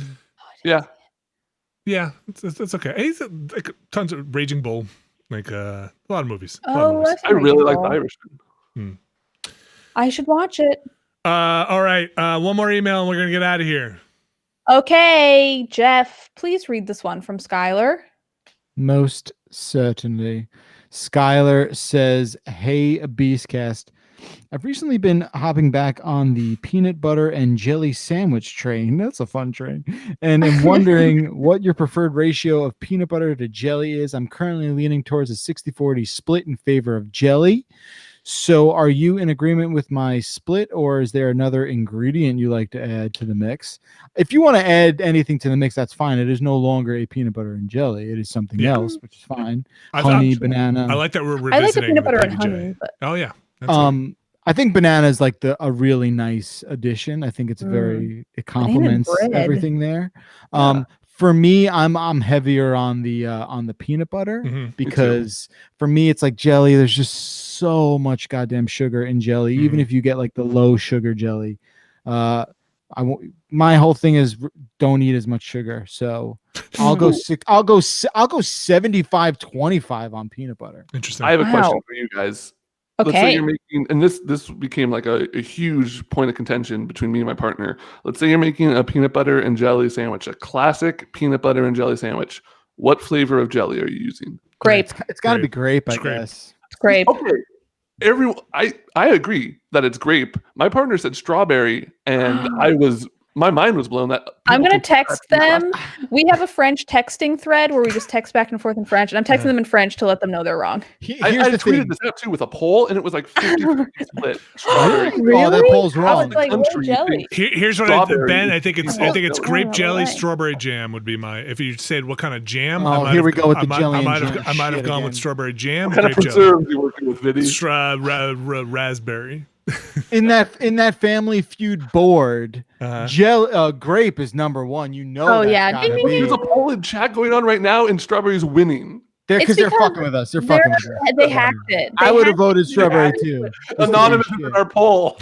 Look, strawberry's good. I'll have strawberry. But if like you went to a diner and peanut butter and jelly was on the menu, there is no fucking way on earth that shit's coming out with strawberry fucking jelly. It's coming out with PB&J. It's purple and it's brown. For sure. Purple and brown. Anyway, I like a 50-50 split PB&J.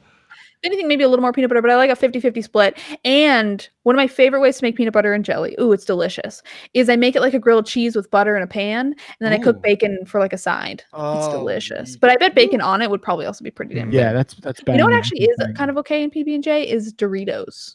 Sure. I can see that. If you want like a real junk meal, it's not bad. It's nice crunch, nice saltiness. I said it before, I'll say it again. You can do a nice cream cheese on the peanut butter with the jelly and just try them all out in one sandwich, and you won't be disappointed. You'll love it. That sounds like that. You got there by accident, but I'm all right with that. Hey, listen, you slap a lot of stuff on a lot of bread. Sometimes it goes together in weird ways. You know what I mean? Know what I mean? Yeah, I'm close to doing. I have an air fryer now. I'm close to really doing something wacky with peanut butter in there. Uh-oh. What? Okay, listen to this guy. Okay, Jeff. Can we have a new feature where it's like an online cooking show where I'm hanging out with you over Zoom and you're just putting stuff in the air fryer and I tell you what to make and then you fry it up and tell me how it tastes? Yeah, I feel like that's going to involve me sacrificing an air fryer at some point where I'm just, like I'll put it on an Oreo and just toss it in there loose and wet and see what happens. Well, that's the thing. The air fryer like sucks all the moisture out of anything you put in there. Yeah. So I don't hell yeah. Let's get crazy. First thing, Abby, tell him to put his frozen pizza in the air fryer and then watch it explode. I don't think it would explode. Well, it doesn't have we would have to set up like 4 hours early to thaw the pizza first. Yeah. That ice is not gonna like your well, it's an air fryer, not an oil fryer, right? So sorry, it will not explode. Can it get wet? I don't know how an air fryer works. Yeah, you can get it wet inside there, like all the grease from shit that I cook in there. Okay. Yeah. Don't put frozen stuff in an oil fryer. Fry up an ice cube and see what happens. Yeah, I think you might just get water, but I feel like what's going to happen with a pizza in the air fryer, I think that's going to go well. I think that might dry it out. I don't see how an air fryer doesn't just make everything feel dry. It does. There's other modes on it that I have to explore. I'm just too wet mode. Ooh, wet mode. Soggy mode. Yeah. Just like sort of peas on whatever you're cooking. If you have like one of those convection toaster ovens, is that much different than an air fryer? Yes. It is. Okay. Higher temperatures. It's all about. It's really like it's gonna sound. It's all about the air because what's happening, and I had no idea how an air fryer worked until I got one. I was like, oh, we should have had these much longer ago. It's just sucking like moisture out. It's like a dehumidifier on an oven. An oven dehumidifier is like what it's doing. Right.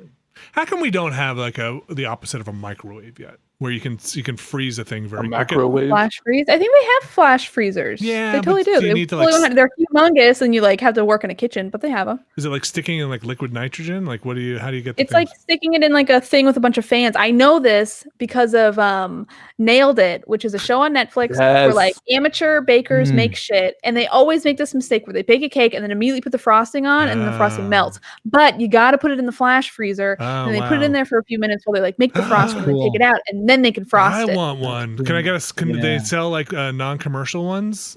An air freezer. Probably. I don't know. Because there's so many times where you'll make a thing and then it's like, now put it in the fridge for 4 hours, and then like, no, I wanted this whipped cream now. Right in the flash freezer. Oh wow. Okay. Well, that's a great place to end it. Let's wrap this one up. Ben Pack, thank you so much for joining us today. Thanks for having me. I can go back home. No, sorry, Ben. All flights are canceled. How could you? Oh no, I'm staying in New York. Bring back your dog, Ben. Where is she? Abby Russell, Jeff Baclar, thank you. Alex, if we didn't mention it, Alex taking some time off today. Go, Alex. Yeah, did we not say anything? Yeah, we did. I was in chat where we got 2 emails, be like, I just realized that's bad. That's going to do it for this week's show. If you're tuning in, we try to do this every week here, usually on Thursday, though, around 1:30 Eastern. Check your local time zones.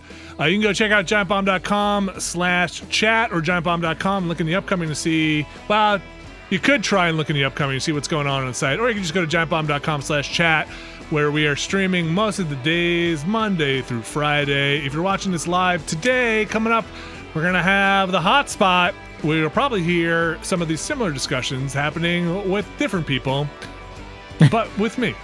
So, what a good tease. That's a great tease. Yeah, well, if you want, I'll definitely try to bring up peanut butter and jelly. No, we'll see if it happens organically. Organic peanut butter. That's going to do it for this week's show. Happy birthday if it's your birthday. Have a good weekend, everybody. And hopefully this thing that's in my throat goes away. Yeah, I'm okay. I'm fine. Always great. See you, everyone. Have a good weekend.